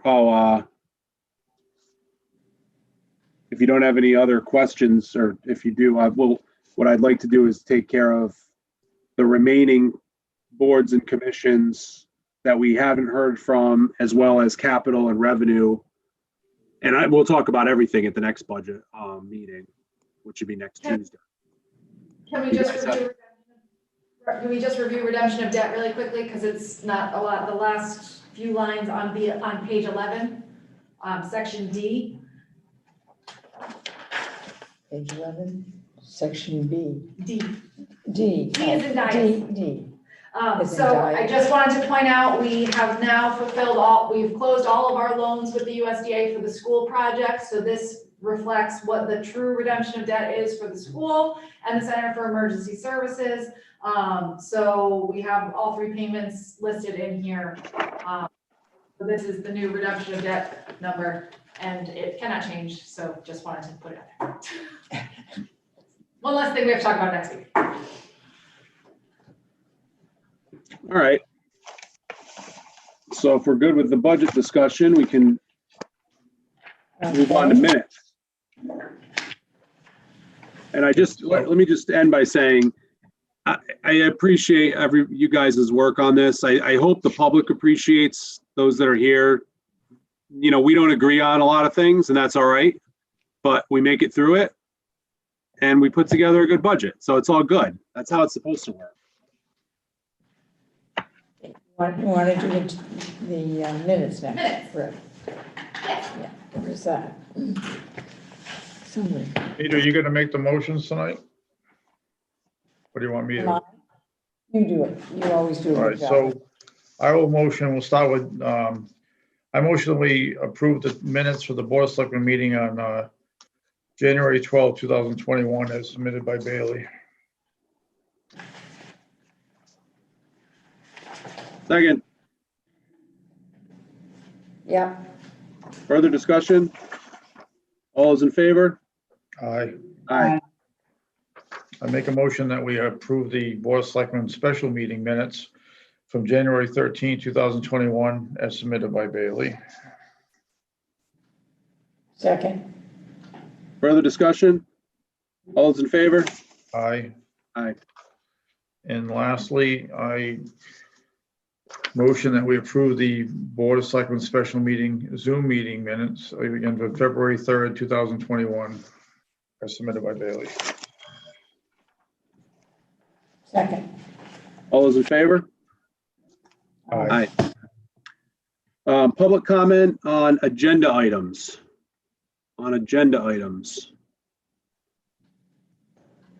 Okay. Brian Rathburn, you're recognized. Yes, I got a comment on the COVID update. They're having that at the North Stonington Educational Center or whatever it is. That costs the taxpayers some money, right? So, my thoughts are, is the sign up for 65-year-old and older? Are the North Stonington residents given preference since we're hosting it? I mean, Ledgelight is really hosting it, but we're the host town. So shouldn't that be North Stonington residents that have first? It was, Brian. We had North Stonington residents 75 plus sign up first. Yeah. Before they really didn't publicize the clinic until Monday to the general public. So pretty much any North Stonington resident that wanted to, that was 75 plus, would have had the opportunity to sign up first. Yeah. Once it opened to 65 plus, all bets were off because there's 300,000 people waiting to be vaccinated. So any clinic right now, anywhere, is going to fill up very quickly for a while because there's so many 65 plus that are waiting to be vaccinated. But to answer your question, yes, they did give North Stonington, and that was the point of having it here, was to prioritize North Stonington people. Because I know when my wife tried to get on, it was automatically already filled up. So that's why I ask. I don't. No, yeah, they did prioritize North Stonington people first.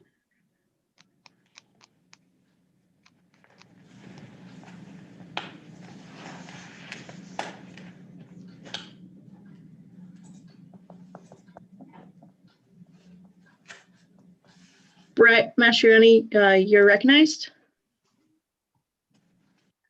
Hello. I have to say, I'm very disappointed in Nita and Mike.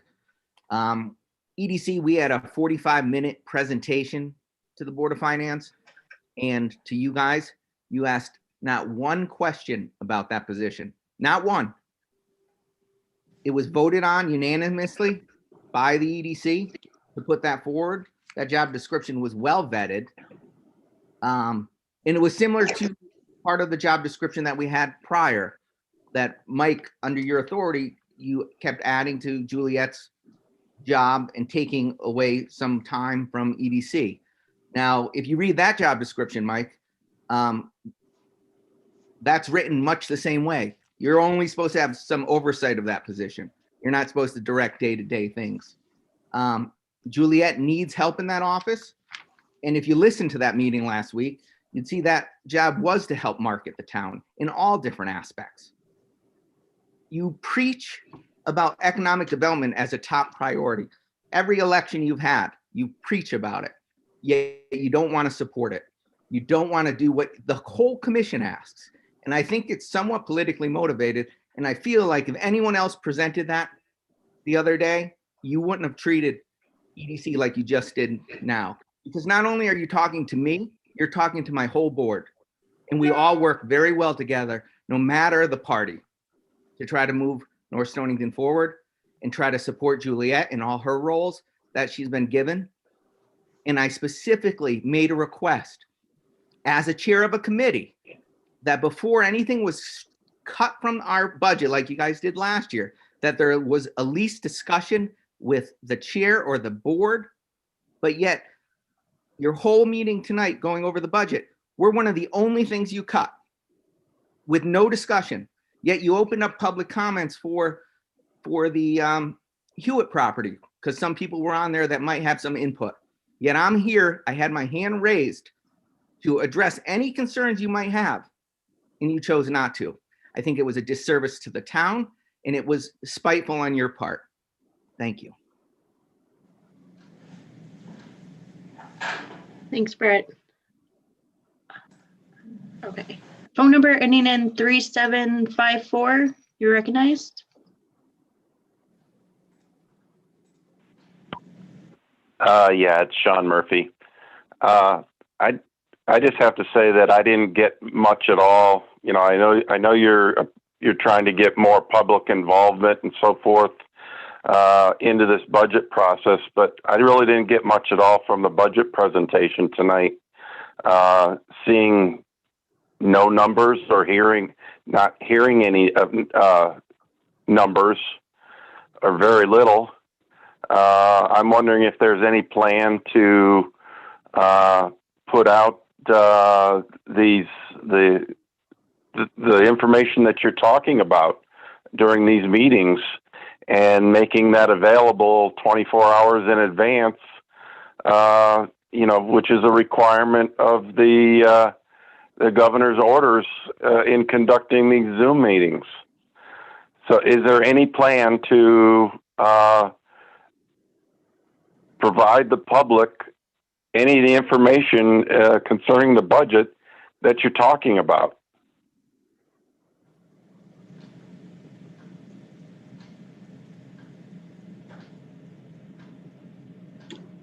I mean, yes, absolutely. When the budget, when we get to the point where it's in a form in which we, the selectmen, are ready to move it forward, it will definitely be there for all the public to chime in on. So, and we're also having meetings like this. So if there's something you're specifically interested in, you can let us know where you'd like to see.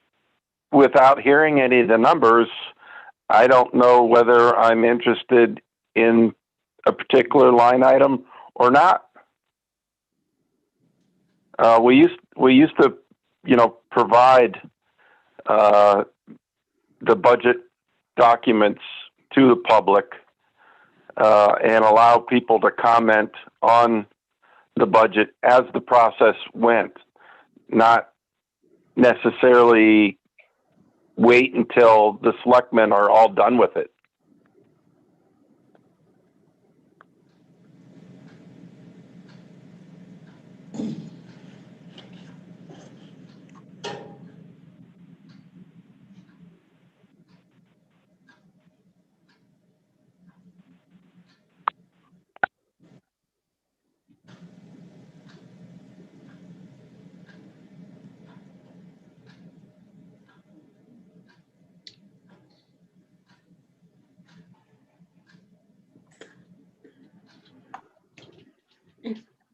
All right, thanks, Sean. Phone number ending in 9358, you're recognized.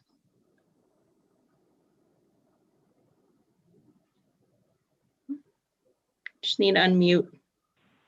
Yep. There you Yep, I am. It's Gary Nino.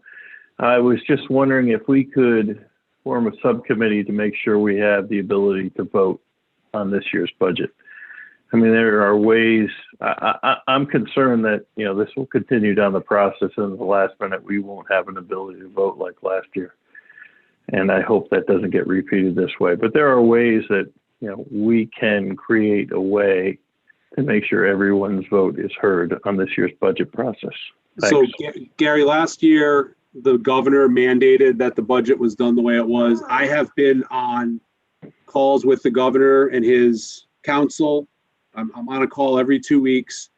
I specifically requested that they do not do what they did last year. And I was not alone in requesting that because that was very stressful for all the leadership in towns. None of us wanted the taxpayers in towns coming after us like that. It was required by the governor and they are hearing the towns. So I will tell you that I do not anticipate that will be the way the budget goes down this year. I believe they have heard us and that they will not mandate something like that happening again. That's my opinion. That's really great news. I just think there's a way for us to be more strategic in our thinking and devise a way where we could vote. I mean, even if it's a drive-by and drop off your paper ballot, you know, yeah, but they can't prevent us from voting, Mike. They can prevent us from gathering. No, yes, but you're not understanding. I'm not trying to get in an argument with you, Gary, but I tried to explain this last time, and the governor mandated. I mean, if you were on the calls I'm on, the governor mandated what happened last year, and I'm not trying to blame the governor. He was trying to protect everybody. I don't even disagree with what he did last year. I think he was trying to do the best thing in the circumstances that we were all trying to find our way through. It wasn't that we couldn't have figured out a way to do it. We could have figured out a way to do it. However, we couldn't have legally done that given the executive order that the governor passed. And that's what I did try very hard to explain through the process last year, though I think people still feel that we did something that we didn't have to do, whatever, but that was how it was mandated. Your comment is heard. It has been passed up the chain, and I do not think we'll be in that situation again. So every town in the state of Connecticut went through the same thing we did. I don't think that's accurate, Mike, and that troubles me. It is accurate, Gary. I mean, I certainly didn't check every town, but every town had the same governor's ordered mandate. So I think if you looked into it, maybe there was an outlier who passed their budget before that order came through. But every town had to do the same thing. And believe me, I talked to all my colleagues. We all were in the same boat. So thank you.